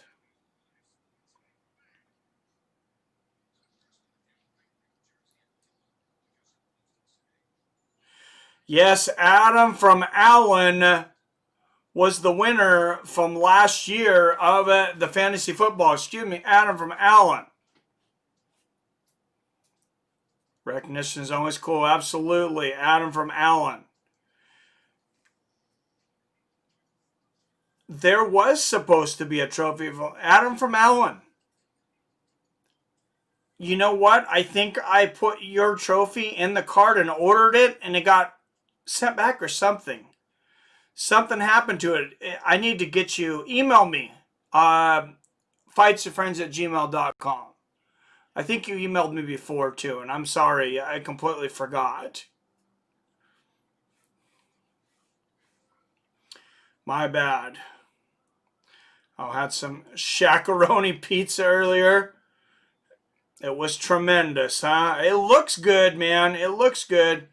I don't know. I was looking forward to watching Jeff Neal fight. Oh, absolutely. Who cares about Neil Magny versus Robbie Lawler fighter? Doesn't interest me at all. We know that Magny is going to grind out to win a born. I don't know, man. Robbie Lawler's. I know. That guy's always exciting. Both those guys are.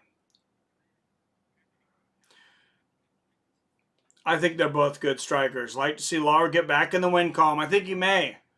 Magny striking isn't good. It's basic. Storm, don't sleep on Magny. Of course, Adam, the Corona hit. Yep, Magny is Angela. Overkill Hill in disguise. Oh, my goodness. That is great.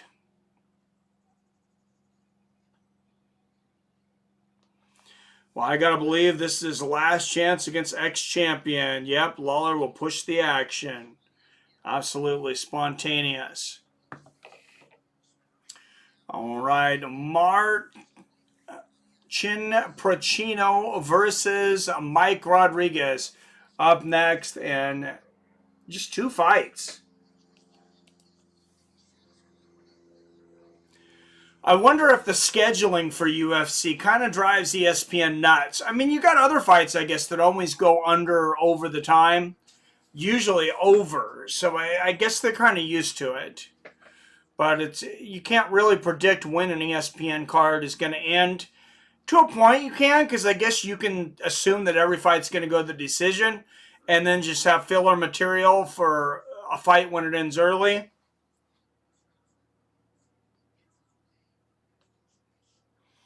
Law will push the action. His striking and patience has improved. What's up, Michael Nobles? He looked great against Ben Askren. Remember that. A lot of fighters I hate to see fight. 1 Usman, 2 Blades. For Khabib, Magny, all boring. Betting Robbie knocks him out. That's my pick, Arcade. Lawler will be hungry for a victory after his last 2 fights. I would probably bet on Robbie Lawler knocking him out and Neil Magny. Actually, you know what? I'm going to go against you, Torrin Brown. That's going to be my lock for the week. Robbie Lawler by knockout against Neil Magny. If I were ESPN, I'd be pissed with this main event. Yeah, I mean, they've gotten, and it's sports. They're in that business. A lot of fights came off, but what can you do with the virus going around and everything? And several fights have been canceled. We were supposed to have Yoel Romero versus Uriah Hall. Of course, that came off. Yoel Romero, an undisclosed injury.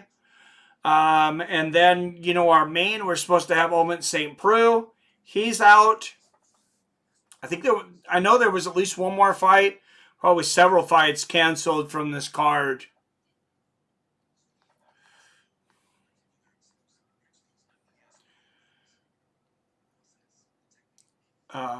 What a do. I would bet on him any day. Smoking along with Terrence. You saw the Batman trailer, maybe, friends? I have not. I am a huge Batman fan, though. I'm going to have to look for that immediately. If I fought MMA, I would be a striker. I would always happy, exciting fights. People would be happy when they hear me. I'm on a card. Definitely get you more fans. Megan Anderson going to get beat by Amanda Nunes. That's what I say. Saw Pizza. That's going to be an ass whooping. Don't even think about betting on Megan Anderson. I mean, save your money if you're thinking about betting on Megan Anderson. Go buy yourself something nice, at a local business or something. Can't remember how long that first round was between Lawler and Askren, but I'll tell you what, it looked like he was in a 5-round war after a few seconds of pounding. Yes, it did. Torrin Brown, you should fight. And in the red corner, Torrin Brown. I like it, Terrence. Fighting strikers means I go for takedowns and chokes out. John Fitch was boring in GSP. Speaking of John Fitch, he's fighting coming up in September. So September 11th and 12th, they're having back-to-back Bellator cards. Of course, we will not be doing Bellator September 12th. Because that's Mike Tyson versus Roy Jones Jr. time, guys. Iron Mike and RJJ finally getting it on. Decades after it should have happened. Do we care? We're going to watch the fight. I don't care what you think about it. You're going to watch the fight. Marcin Prachnio, 4 of 5 last wins by first round knockout. 11 first round finishes. My goodness. That is some power. Marcin Prachnio. Mike Rodriguez has a 100% finish rate. 8 first-round finishes. He came into the UFC via Week 5 of Season 1 of Dana White Contender Series. Dana White Contender Series streaming here for the next 7 weeks, 5 p.m. Pacific, 8 p.m. Eastern. Marcin, Prachnio, a year older at 32. Mike Rodriguez, an inch taller at 6'4", but a huge reach advantage for Mike Rodriguez, 8.5 inches at 82.5. Talk about a fighter's build. 82.5 inch reach. Damn. Oh, yeah, it did get delayed. You're right. I'm sorry. Yes. I forgot about that. Out of southeastern Massachusetts, a minus 220 favorite, 10-4-1. Mike Slow Rodriguez.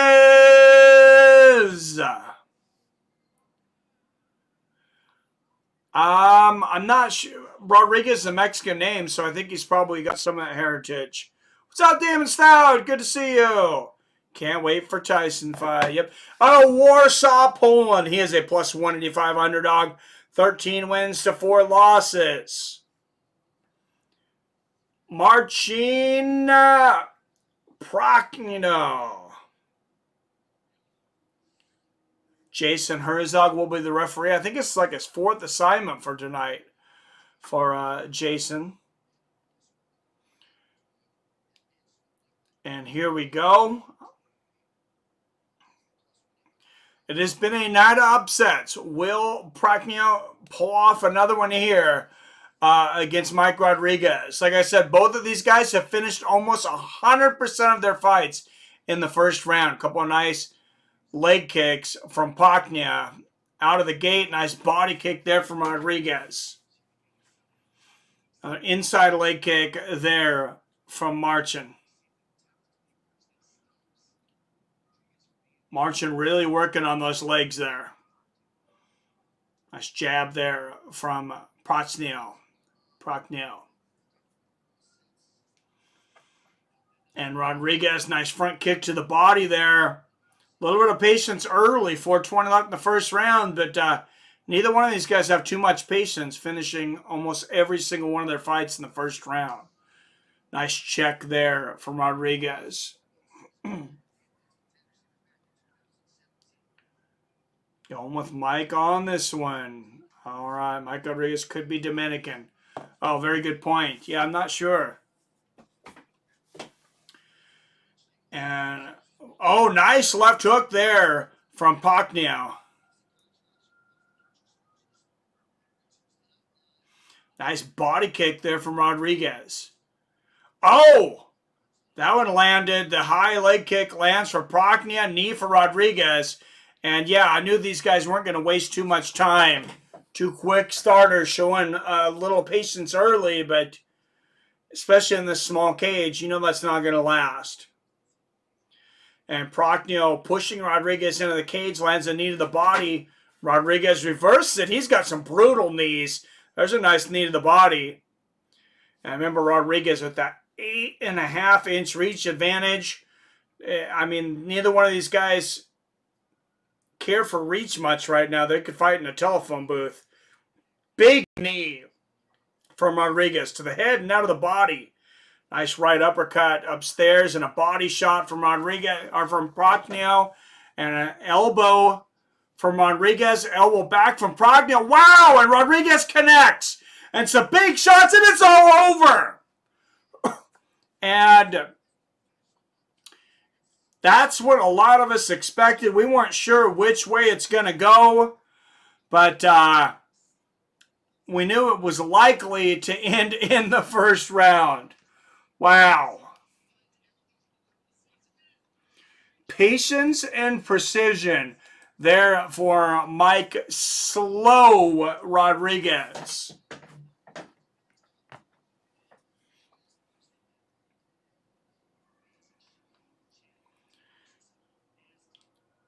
Wow, I think they'll exchange for a little bit. Maybe round 2, Robbie starts getting to him, and this is the fight from there. Yeah, I don't think No Magny's going to beat Robbie Law at all. They are in the Apex. These boys getting after it, says Spontaneous. It's over. Yep. Damn, a lot of finishes tonight. Absolutely.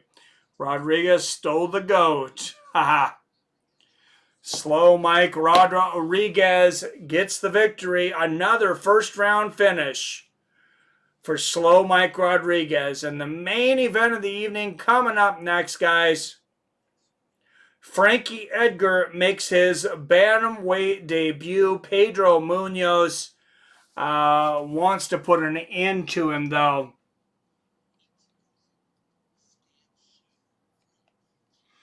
And he's a pretty big favorite tonight, is Pedro Martinez.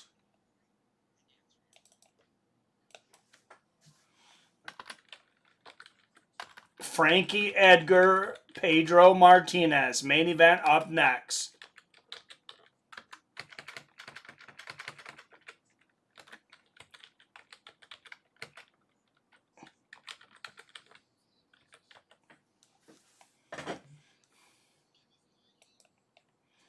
And, of course, baseball's back on. I tried to watch a little bit of my Mariners a couple times. I turned it in one day, and it was 9-0 after the first inning. I was sick to my stomach. It was horrible. They are horrible once again. 28 people watching the main event of the entire evening up right now. And it is official. Let's go to the votes for this main event. Though, like I said, another first round finish.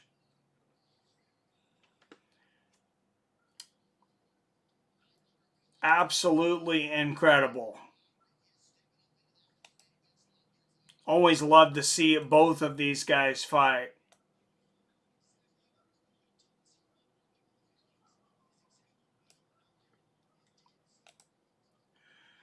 All right, guys, who do you think's going to win it? Will it be Frankie or Munhoz?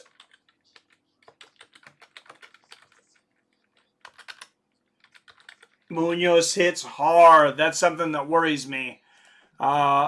With Frankie dropping all that weight.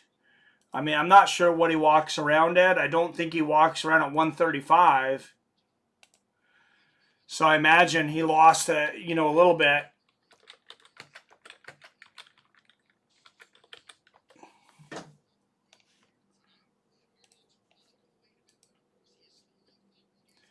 And Mike Rodriguez getting a little bit of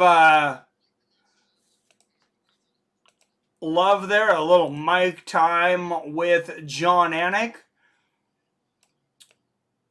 Well deserved. And here is the poll. So far, 40, so close. 79 of you have voted. 49% of you decided to vote for Frankie Edgar. Slightly more, 51% of you said vote for Pedro. If you still want to vote, go to the community page. Go to the home page over there on MMA with Friends. Click the community tab, and you'll see it second post down right now. Voting still open.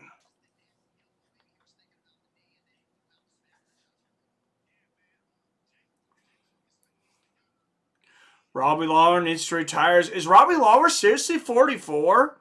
Holy crap, I didn't realize he was that... No, there's no way. How old is Robbie Lawler?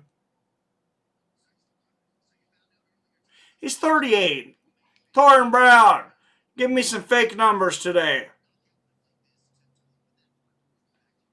Sniper hands. Yeah, Robbie has fun fighting when it's not fun for him anymore. He'll retire within a blink. Yep, I can do a fight simulation with Lawler versus Magny for UFC 4. How do you like that game so far, Snake? Young David's not real big on it. He thinks it's worse than UFC 3. I'm having fun with it. It's just, having to learn some new things. I like the striking. The grappling I always have sucked at. So why do you think so many dead in their field because they love their job. That's true. Seen a Rich Frank one once. What is he, like $1 million? He's got to be 50. Ace Ventura, I don't know. What do you think? No. I like Edgar, but I got Munhoz. KO round 2, says Damon. I agree with you, Arcade. Don't sleep on RJJ. Edgar, this is all about Tyson's comeback, so they have an ending to his life story that Jamie Foxx is making, and Roy Jones Jr. in the position to ruin it all. You are correct.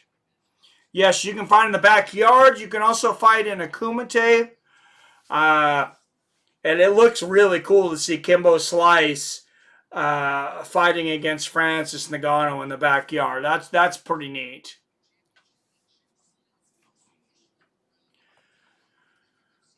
Pretty neat. My picks have been awful lately, so I've been doing the opposite of what I think. Munhoz by finish. Main event here, number 5th ranked bantamweight in the world. Brazilian Jiu-Jitsu black belt, 18-4-1, Pedro Munhoz. And like I said, he is a big favorite against the former champion, Frankie Edgar. 22-8-1 as a professional, former UFC lightweight champion. And this is his bantamweight debut. Tough fight for Frankie Edgar, in my opinion.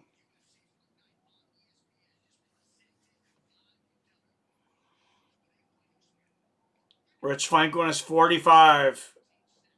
Is that all he is? I thought he was like 55. Oh, they're playing it now. It's badass. Yeah, I like the game, Snake. Go to custom fight and turn off stamina, unlock combo speed. So, ooh, combo speed, huh? I didn't even see that. I'm gonna have to go in there and check that out. Watch Lawler and Stockton when he fought Scott. Hands of Steel Smith too. People forget about Scott Smith over in Strikeforce, man. Scott Smith was legit, and that was a great fight. It's weird. My name is Richard, and I'm 45. Not looking to get my nose broken or anything stupid like that.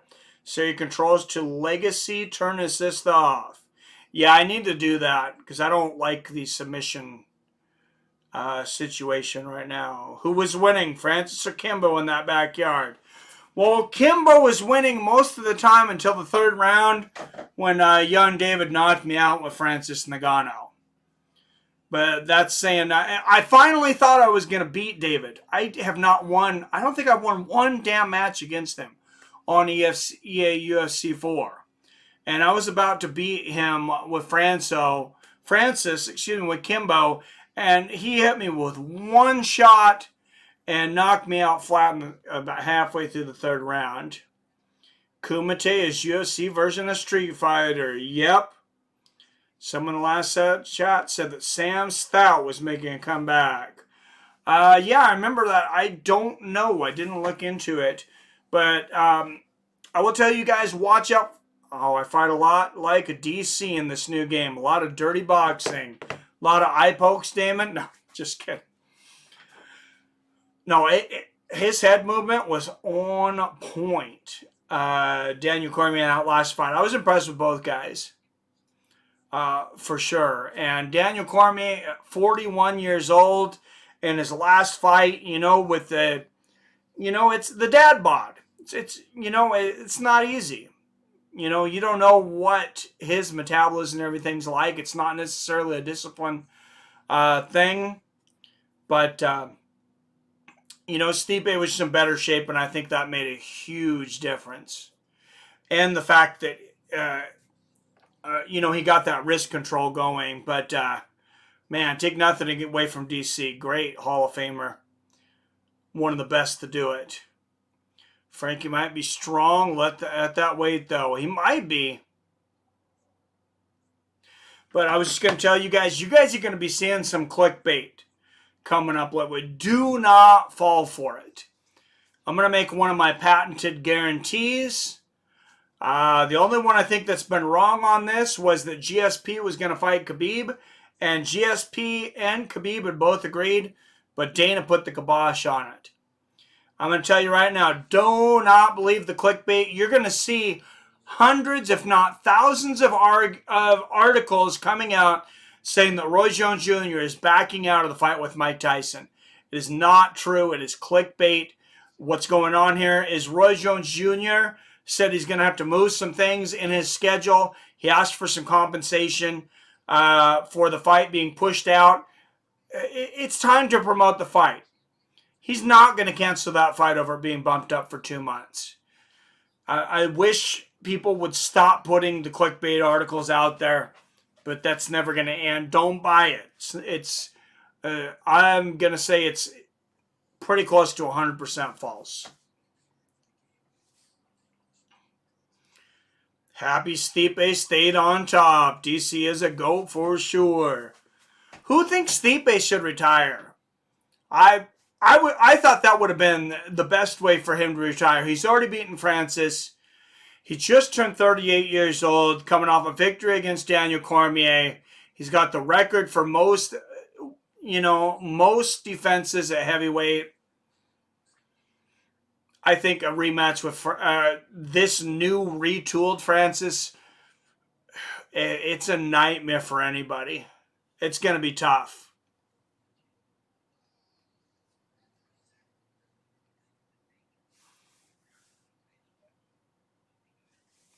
Yeah, UFC games have always had a learning AI that will shut down everything if left turned on. Oh, I got to check that out. I didn't know you could turn the learning AI off. UFC 3 Undisputed on Xbox 360 was the best one, though. 3 was good, man. 3 was good. I don't understand. They did everything else. Why not bring back Pride Mode? I don't understand what the issue is with that. It doesn't seem like it would be that hard to just change those rules and put the Pride Mode on. I have no idea why they wouldn't do that. It's fighting. You're going to say it's too violent to have a video game where you can kick down opponents in the head? It happened. You know what happened in real life. I don't know. Tyson has the power and speed, but I think they match up pretty good. Yep, for sure. UFC 3, love that one. That was good. Stipe has a lot left, says Spontaneous. He might. It seems like almost everyone has to keep fighting until you don't want to see him fighting anymore. I know he was never champion, but I seen Roy Nelson fighting in Bellator last night. It was sad. It was so sad. I went to bed after that fight. I didn't even watch the main event. I watched the highlights of the main event today between Ryan Bader and Nemkov. Of course, if those that don't know, Nemkov knocked out Ryan Bader in Bellator last night. He's their new lightweight champion. And but it's hard to see guys that old and that far gone still doing it. Out of Summit, New Jersey, there he is, Frankie Edgar. Yeah, but still plays. Miocic is in the best shape of his career. If you ask me, he knows more than ever. Just keep fighting. He's making money. He is in the best shape probably of his career. Yeah, me too, Adam. I like it. Legacy-wise, it would be safe to retire at pay-per-view points and potential to fight Jones. That's the big one. He has some big paydays to bring in. That is true. Frankie Edgar, former UFC lightweight champion. Most time out of any fighter in the cage. Unless he gets knocked out in just a few minutes. Unless he gets finished tonight. Knock on wood. He will have over 7.5 hours inside the cage after this fight. It's Tony Ferguson and UFC 4 game, Mike. Of course he is, man. Tony Ferguson is the shit. UFC doesn't like Couture. Oh, he sued them so many times. He's still been suing them. Bug dispute with well, you guys seen him on the channel when I interviewed him. Randy Couture. Yeah, he didn't exactly mince words. He wasn't super aggressive. But yeah, you could tell it was no love lost.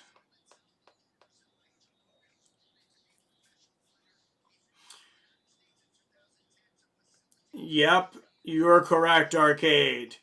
Done so much for the UFC, though. Yep, he was in the original EA Sports MMA game, or whatever it was called. Let's go, Frankie boy. Has something to do with that. Has something to do with a lot of things. Randy Couture's been suing the UFC for a few times, fighting for fighter pay, really pushing for a fighter union. All things that the UFC doesn't want to see. They're trying to make money. Trying to put on a good product. There's definitely some guys making some legit paydays. But he thinks that they should get paid more. Come on, Frankie. Bring the Jersey boy out tonight. Pedro Munhoz tied for 4th most finishes in bantamweight history with 6. Two-time national BJJ champion. He is a Brazilian Jiu-Jitsu black belt. And he is the 5th ranked bantamweight in the world. In a division that probably a year ago, we were thinking, the bantamweight division that wasn't going to be very competitive. That TJ Dillashaw would probably come back in January into an immediate title shot. All of a sudden, the bantamweight division seems to have really heated up. Peter Yan, that guy is a killer. Guy is a killer, knows a lot about leverage. I think he's got the best pound-for-pound, ground and pound, one of the best in the history of the UFC. This fight is going to decision, says Song Pizza. Come on, Frankie, bring the Jersey boy out tonight. MMA fighters make the money for very high risk. They do spontaneous. All right, Frankie Edgar, 5 years older at 38 years old. Both men 5'6". Reach advantage will go to Frankie Edgar. 68 inches, 3-inch reach advantage. Something he's not used to. All right, guys. MMA family. Ladies and gentlemen, the main event is here. Pedro Munhoz, Frankie Edgar, 5 rounds. At bantamweight, Derek Cleary, Eric Cohen, and Sal D'Amato are the judges. Referee is Herb Dean. All right, guys.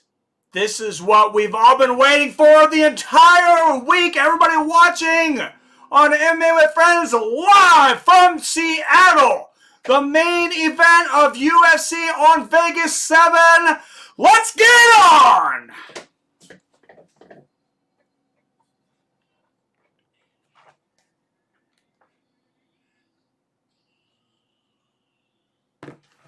Five rounds in the bantamweight division. And first, out of the blue corner, out of Toms River, New Jersey. He is a -270 favorite. 22 wins, 8 losses, and 1 draw. He is the former lightweight UFC champion of the world, Frankie the Answer Edgar.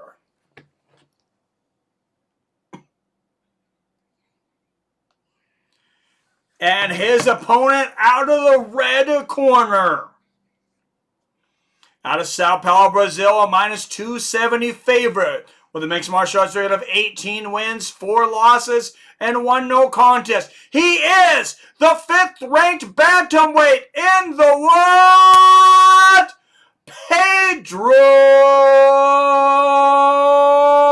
Munhoz.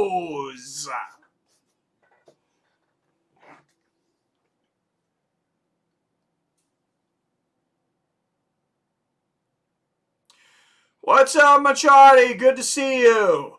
Thank you, Snake. What's up, some pizza? All right. Main event is on. Munhoz versus the answer. Frankie Edgar comes in almost a 3-1 underdog in his bantamweight debut, but it has been a night of upsets. Will Frankie pull one off tonight? A touch of gloves. Munhoz in the black, Edgar in the gray.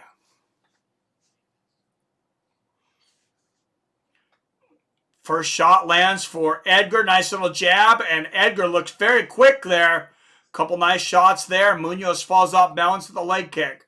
And Edgar gets the first few shots here. Edgar floored with a leg kick from Munhoz, and left hand lands. Inside leg kick from Munhoz. Nice combination from Edgar, though. So if we were asking if Edgar was going to be fast at bantamweight, I think that 4-punch combination is the answer.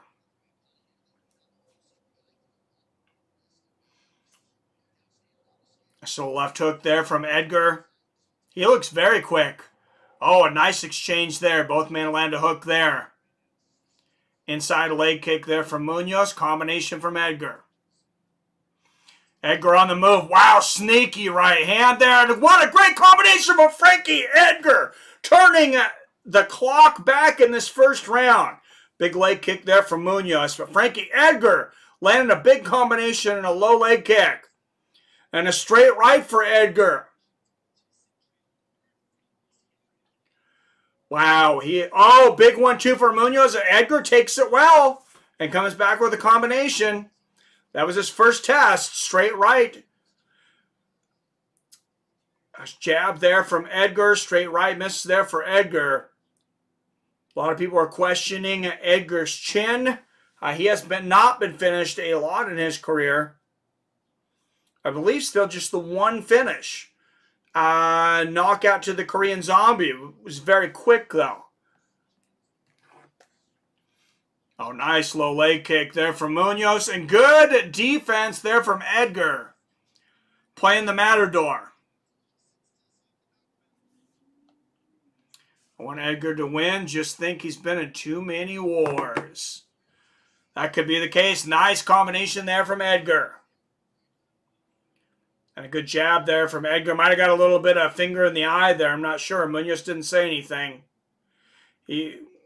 Nice left hook there from Munhoz. And Edgar ate it. Nice shots to the head and the body there from Edgar. Straight right lands for Munhoz. And a big leg kick. Pedro really attacking with heavy leg kicks. And a big right hook lands for Pedro. And that's the thing. Frankie's going to have to take those shots for 25 minutes. Nice 1-2 from Edgar. Munhoz only has to land one. And Edgar had lost his mouthpiece. Herb Dean stops the action for just a moment. Nice right hand for Munhoz. And a big combo there for Edgar. Great footwork here for Edgar. And the speed is there. And Edgar winning a striking match here has not gotten a takedown or really had a legitimate takedown attempt yet. Left hand and right hook lands from Munhoz. He might start to think about a takedown attempt here. 1-2 from Edgar.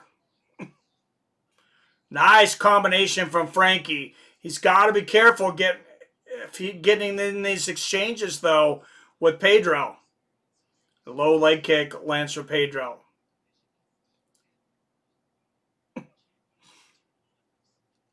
Oh, wow. 3-punch combination there for Munhoz. All power. And Edgar with a combination. Nice left hook there from Munhoz. Nice jab there from Munhoz.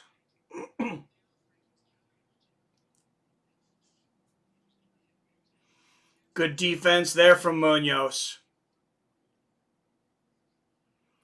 A right hand to the body from Edgar. Great exchange, and Edgar gets the better of that exchange. Front kick to the body there for Munhoz. Good combination for Edgar. And on my card, Munhoz has to do something big to have a chance of winning this round. I have it for Edgar. Nice combination again for Edgar. The left. Oh, big 1-2 there from Munhoz, though. Oh, beautiful footwork and left hook there from Edgar. Oh, big 1-2 from Edgar. Big first round from Frankie Edgar. 10-9 Frankie Edgar. So it sounds like a classic. What's up, Clavid? It's looking very good, man. It's looking like a fun fight.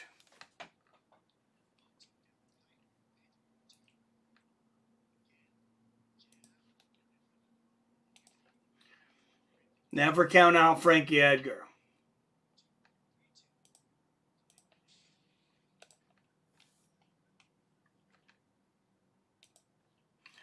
I mean, yes, 38, you know, that's getting up there, especially for these lighter weight fighters.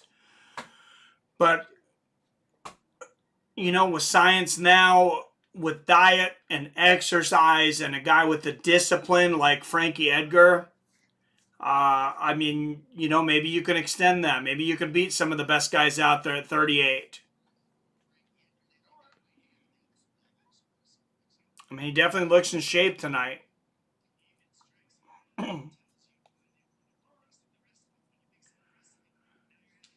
All right, and here we go, round 2. Nice exchange to start off the second round already. And Frankie with some fast hands here. Goes to the takedown. Good defense there from Munhoz. Oh, right hand there from Edgar. Caught Munhoz off balance. Munhoz with a nice leg kick and a straight left of his own there. And Edgar's got a single leg, but Munhoz stops it again. Straight right from Edgar. Great combination there from Edgar. And he just cut up Munhoz. He's got a cut above his left eye. Luckily, it's out to the side. Great combination for Munhoz. Might be feeling some desperation. Oh, nice right hand from Munhoz. Edgar can... I don't really see how he can sit here and exchange with Edgar. Or, excuse me, Edgar can exchange with Munhoz for 25 minutes. I think eventually Munhoz catches him.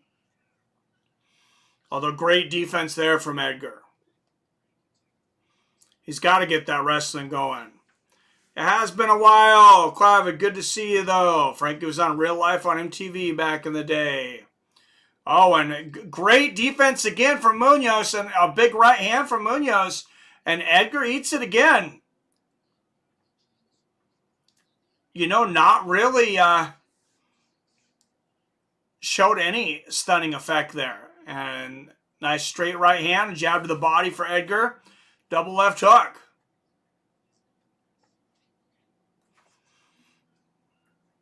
Inside leg kick there from Munhoz. Nobody has seen it yet. Check out Frankie versus Mania. Oh, great exchange. And like I said, Edgar, I believe, really has to be careful by getting in these firefights. Big 1-2, though, there from Edgar. A right hand from Munhoz. Sometimes guys will change weight, though, and it doesn't always make sense. Sometimes it's going up or sometimes it's going down, and all of a sudden they'll become a power puncher when they weren't. Frankie Edgar gets the takedown, but Munhoz pops back up. You know, an example in boxing would have been Hector Macho Camacho back in the day. Didn't really have power in the lighter weights. Went up to, I believe it was 154 from 147, and all of a sudden, you know, he had a little more around the middle, but he found that power. And, oh, Edgar having another good hand, a good round, I think, though. Good boxing, good defense. Munhoz landing some big shots, though.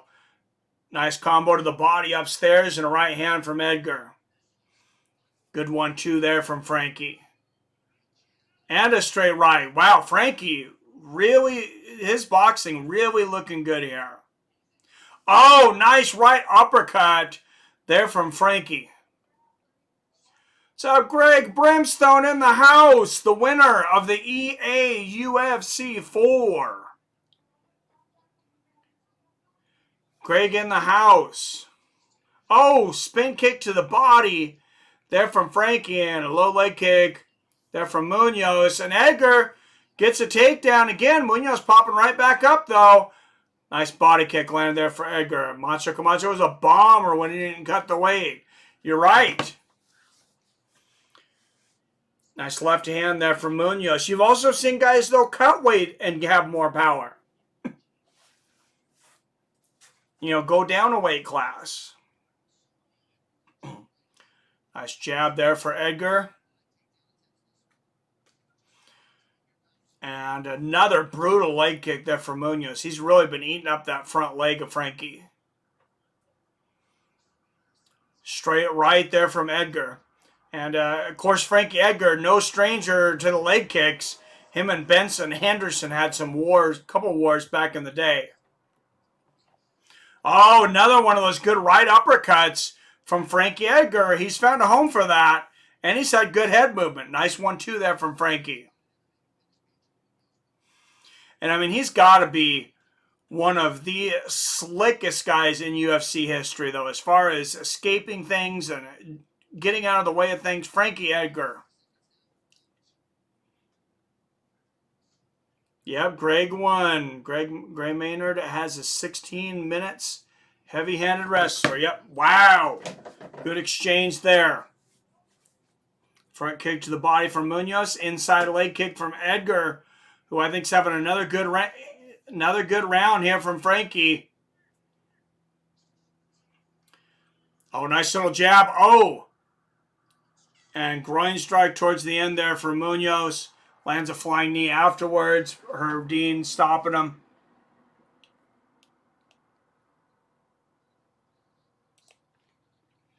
All right, round 3.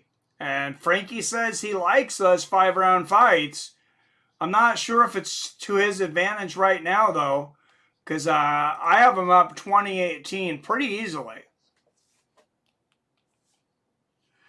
And I think those leg kicks are going to start to get to Frankie.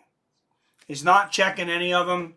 And I think that he's already eaten up that front leg. And Pedro Munhoz's corner telling him, don't load up your first strike, load up the second. The replay there, big right hook from Frankie. He's landing some nice shots. That good uppercut, those hooks. Frankie Edgar looks good so far. I agree, Chris Jackson. I think you got it. All right, 32 people watching. Make sure and hit that thumbs up button.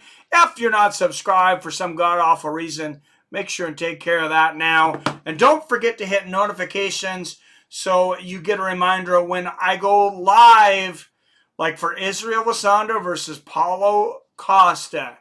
Just a few weeks away. Oh, nice exchange there. Capped off by a left hook from Edgar. Nice straight right there from Frankie. And, oh, nice combo from Edgar. Straight right from Munhoz. And a lot of fans on Twitter at least think it's a round apiece. Nice combination from Frankie. Good body kick there from Munhoz. Straight right there from Edgar. And Frankie just seems to be figuring out the timing of Pedro, except for eating those leg kicks. And he ate another one, but Edgar lands another combination.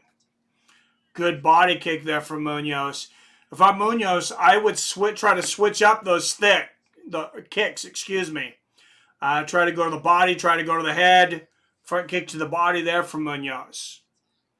Frankie and Maynard fought 3 times. First fight I saw in person here in Colorado. Oh, I didn't know that, Billy. That's awesome.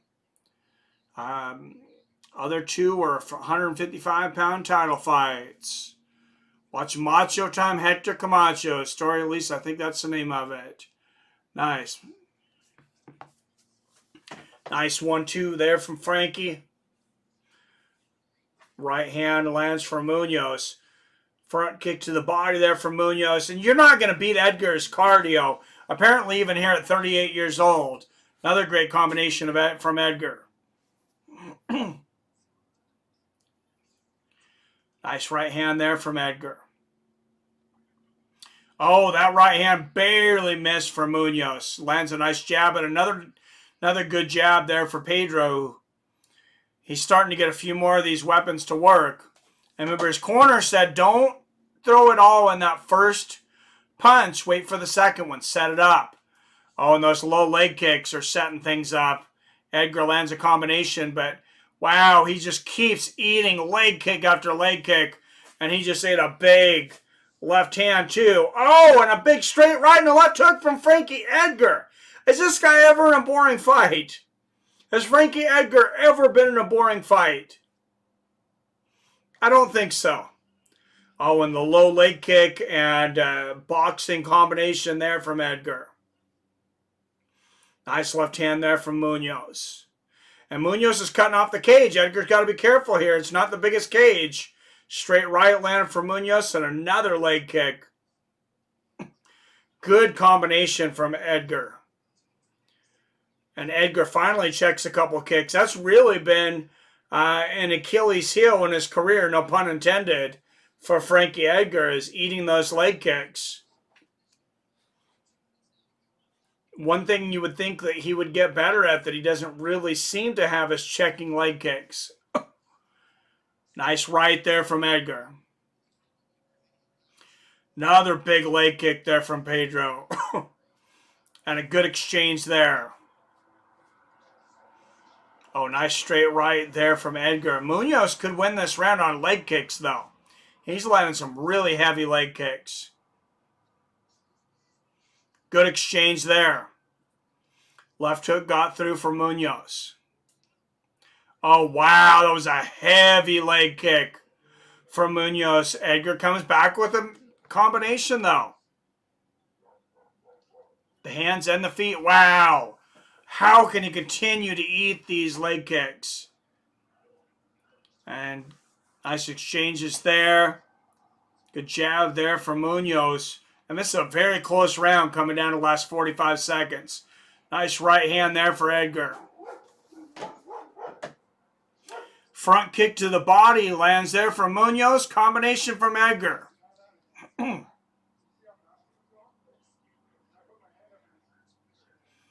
Oh, nice combination from Edgar.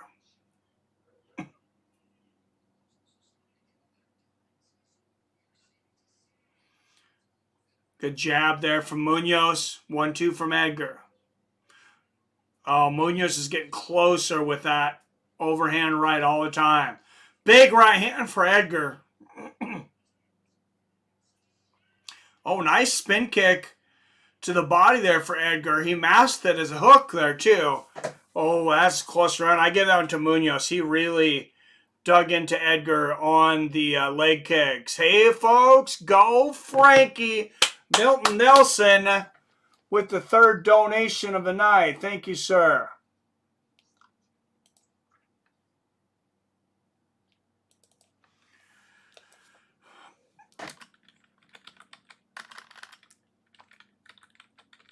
Much love to my friend Theron Nelson. Thank you for the donation.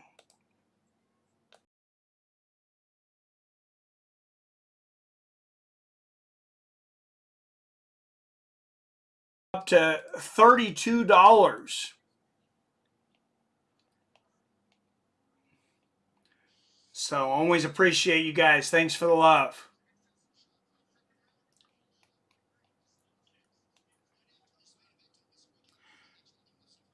And maybe a little bit of frustration there in the corner of Frankie Edgar. And said, you know, if you'd mix in some shots here in this fourth round, that'd be great.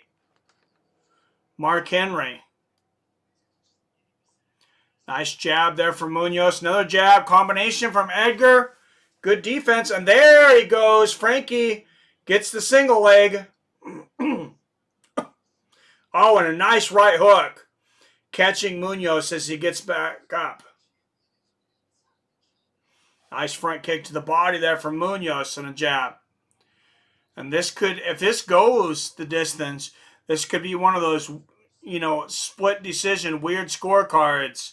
Nice combination from Frankie.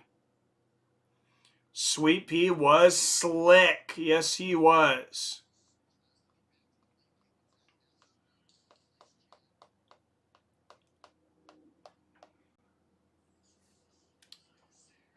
Oh.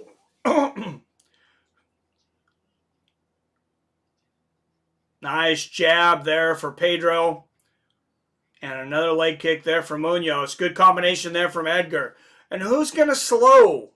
Who's going to slow down down the stretch? Well, either guy. I got to go with Frankie as far as cardio. And if he gets to this fourth, I think he's going to have more left in the tank in the fifth round. Except for that leg is an issue. Munhoz going to the body now, landing the body kicks. Nice combination from Edgar. Munhoz lands a double jab there, and Edgar answers with one. Edgar's boxing looking good again this round. Lands a nice right hand. Good jab there from Munhoz.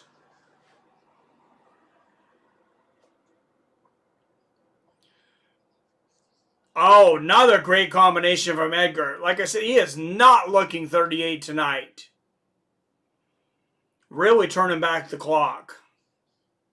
Straight right there for Edgar.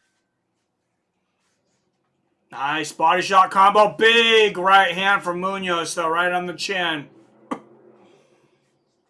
And another one of those big leg kicks from Munhoz. Oh, Munhoz, a little bit of a slow start here in this fourth round. Edgar's had some pretty good defense, but Munhoz starting to land some now. Left hand lands for Edgar. Oh, and Munhoz going for the body kick. I'm just waiting for him to bring that up to the head. It's coming. Good defense there from Munhoz. Oh, great combination. But Munhoz lands that right hook in there. He might have hurt Frankie there. Frankie's very good at masking if he's hurt. Nice jab there from Munhoz.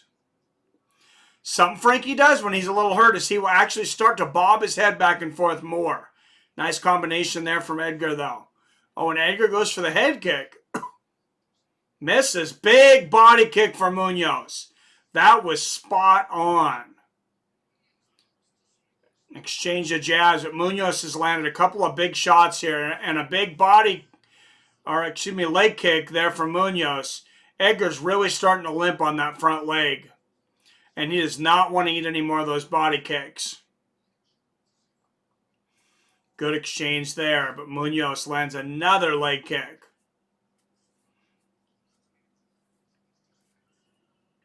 Oh, nice 1-2 from Edgar and good defense afterwards. Oh, right hand barely missed from Munhoz. Another close round here. Oh, nice 1-2 there from Edgar. Munhoz lands a leg kick. Another big body kick from Munhoz, though. He's got to block those. Nice right hand from Edgar. Oh, nice combination there from Frankie. And you hear Mark Henry calling out the plays there. He said 182 Adams. They have different codes. Mark Henry gives his fighters every fighter different codes pretty much for every fight to confuse his opponents. Nice jab and a right hand for Munhoz. This is a very, very close round. Big leg kick there for Munhoz, though. Somebody could steal this round here. Nice knee there for Munhoz. Good jab for Munhoz.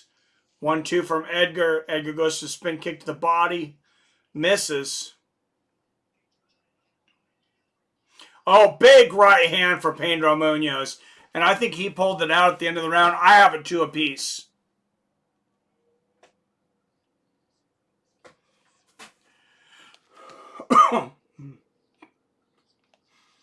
At the end of 4, 38-38. On the unofficial MMA with Friends scorecard.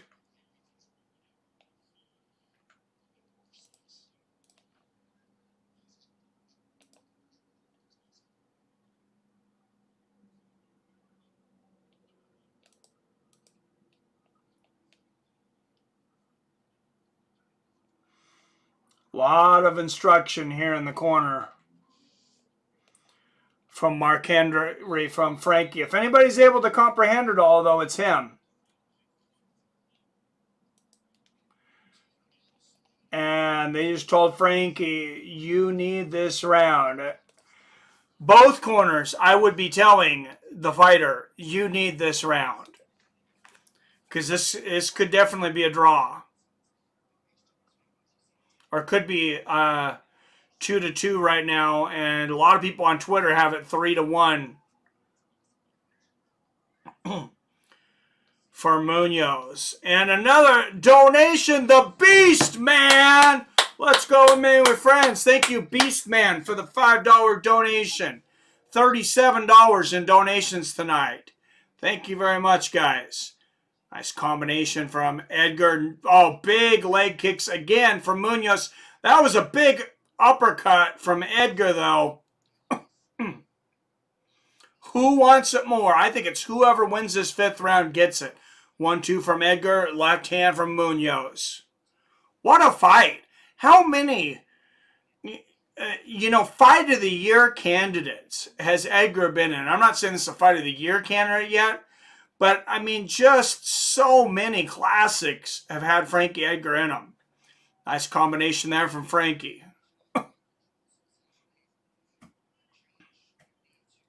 Good exchange there.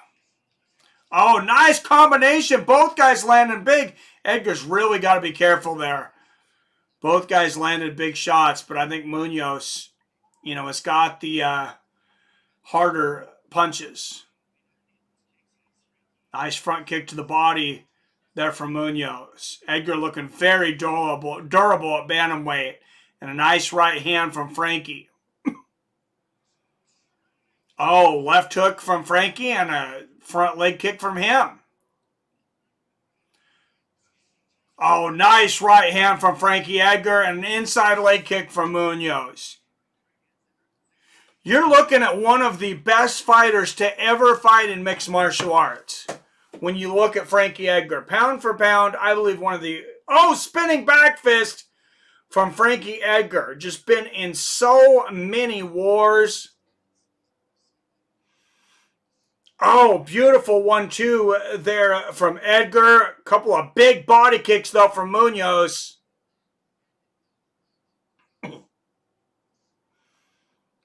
Nice little combo there for Edgar. Coming down to halfway through the last round. And another combination here from Frankie Edgar. Beautiful straight right and left hook. And then the head movement from Frankie. And now he checks the leg kick and lands another combination. Frankie Edgar having a brilliant 5th round.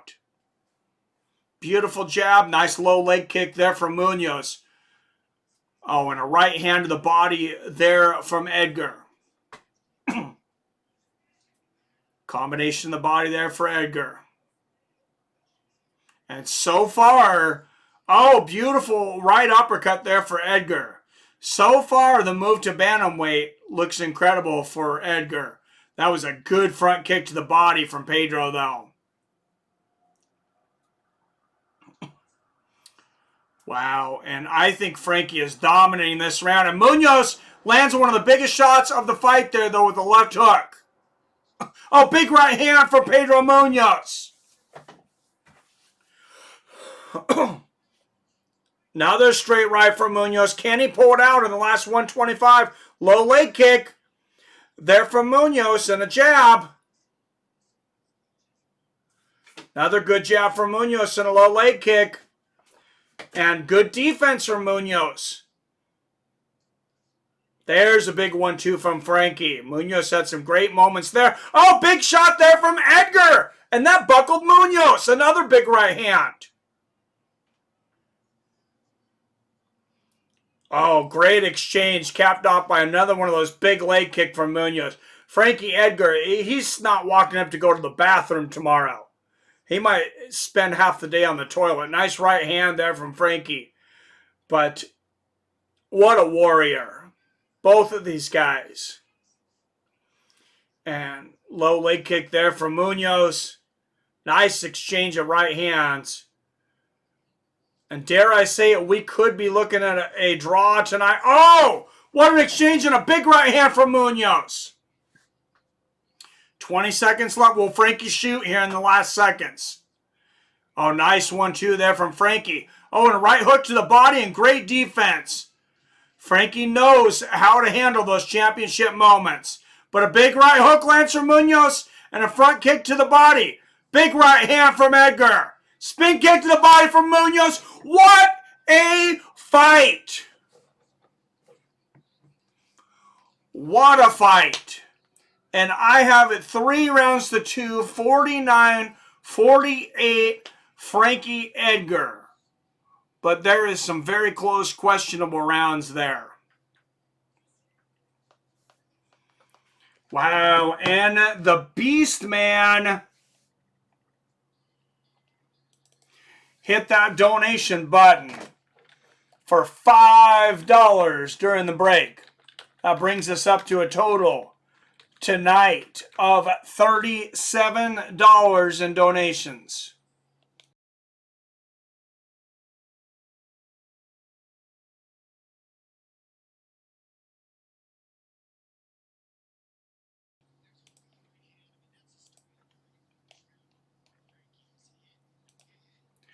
All right, guys, 5 rounds. Main event, it is all over. We will go to the scorecards. Who do you guys think who won? 47-48, Edgar, Mike. Oh, 48-47. Did I screw up my math? You're right, 48-47. I've not heard Mike complain one time about this referee. Frankie's like that little engine that could. I know I can't. I think I can. I can. Spontaneous says Edgar 3-2. Who's winning? What's up, Multi-Speedo? Good to see you in here, friend. Darren R said, I have a 2-2-2. After 4, Mac 209 had it 3-1. The best fights, Multi-Speedo. Oh, what's the fight you guys have seen recently? The best fight. That's one of the better ones, man. Really good fight was that first fight on the last UFC, though. On the Stipe Cormier card, that fight of the night between two guys in their debuts. A lot of good fights lately. Someone needs to make a meme about Goddard and Beard. 48-47 Edgar. I thought we might see split. 49-46 Munhoz down to the final third card. 48-47 for the winner by split decision. Frankie the Answer Edgar. So one judge had it 49-46. Munhoz. The other 2 judges had it the way I did, 48-47. Wow. I smell cigarettes and alcohol, says Snake. More pressure from Frankie takes it. New York judge would say DC won. You could be true. That could be right. Now let's see if the judges are drunk. There you go. Good on him. Nice, good win for Edgar. Yep. Greg Brimstone's all right. Let's go, Frankie. And, man, Frankie Edgar made the adjustments. A lot of us, including me, were a little worried when they said that he was going to drop to bantamweight. This is a guy who was champion at lightweight. I was worried about the chin. He took some big shots tonight. Never clearly hurt except for that front leg kick, which I said that's going to take a little while to heal. He ate some big leg kicks. And how he was able to continue to land those shots and come forward. You know, maybe Frankie Edgar's the only guy that can do that. He ate a lot of shots. And you see the replay there. Frankie Edgar actually hurt Munhoz once. Big right hand. And I think a good learning opportunity for Munhoz. Very close fight. He did, make himself a little predictable loading up tonight, as his corner mentioned.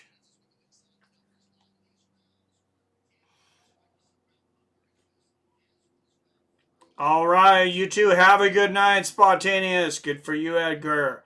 Thanks for coming in, Darren R. Appreciate it. He's got some skill. Yes, he does. Good fight. Take care. I think so. Take care. You too. Snake Pilskin. Let's see what Thank you, Mike. I cannot wait for Izzy versus Costa. Me either, man. And Frankie Edgar will get an interview here. And Greg Brimstone, I'm going to pin that up, says still a championship level fighter, in my opinion. We might see Edgar in one more title fight before he retires. Boxing, yes, says Arcade Chaos. How long is the boxing?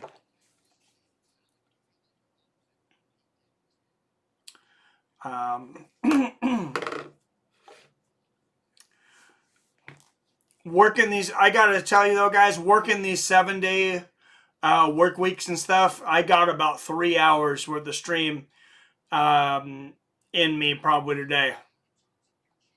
I might check out a little bit of boxing on my big screen, but got that boxing fever, sucker. What a great fight earlier, though. I don't know if you guys watched the heavyweight match between Dillian White and Alexander Povetkin. White put Povetkin down twice in the 4th round, only for Povetkin to knock White out cold with an uppercut in the 5th round. And I mean, stone cold. They had to wake him up. I mean, it was one of the biggest uppercuts you'll ever see. And he will be the mandatory challenger of the winner of Anthony Joshua and Tyson Fury. Hopefully coming up soon. I imagine they're going to want to wait to get a crowd for that one, as is Roy Jones Jr. and Mike Tyson. That's one of the reasons they pushed it back to November. They're really hoping to get some fans. They've even talked about Dallas Cowboy Stadium, because you're pushing, I think, like 100,000 there. So even if you filled, say, 1 in every 4 seats, you could still get 25,000 tickets sold. And you know those are going to sell at a premium. Be safe, everyone. See you all on the next one. Great calls tonight, as always, Mike. Thank you, Nuka-Cola. Boo Ricky Martin. Mike, get you sleep. Keeps your immune system and defense system strong. Thank you, RK. Definitely. Ricky Martin will run out of gas, says the Beast Man. Appreciate you, Mike. Thank you for your time. Thanks for being here, Snake. Appreciate you guys. Izzy week, and I can't wait for that. And on that, guys, thanks for joining me again for another fight night. Tuesday, don't forget, 5 p.m. Pacific, 8 p.m. Eastern. Dana White Contender Series. And then no Saturday stream because I will be at the drive-in Metallica concert. Guys, as always, I love you. I respect you. And I'll see your fine asses later.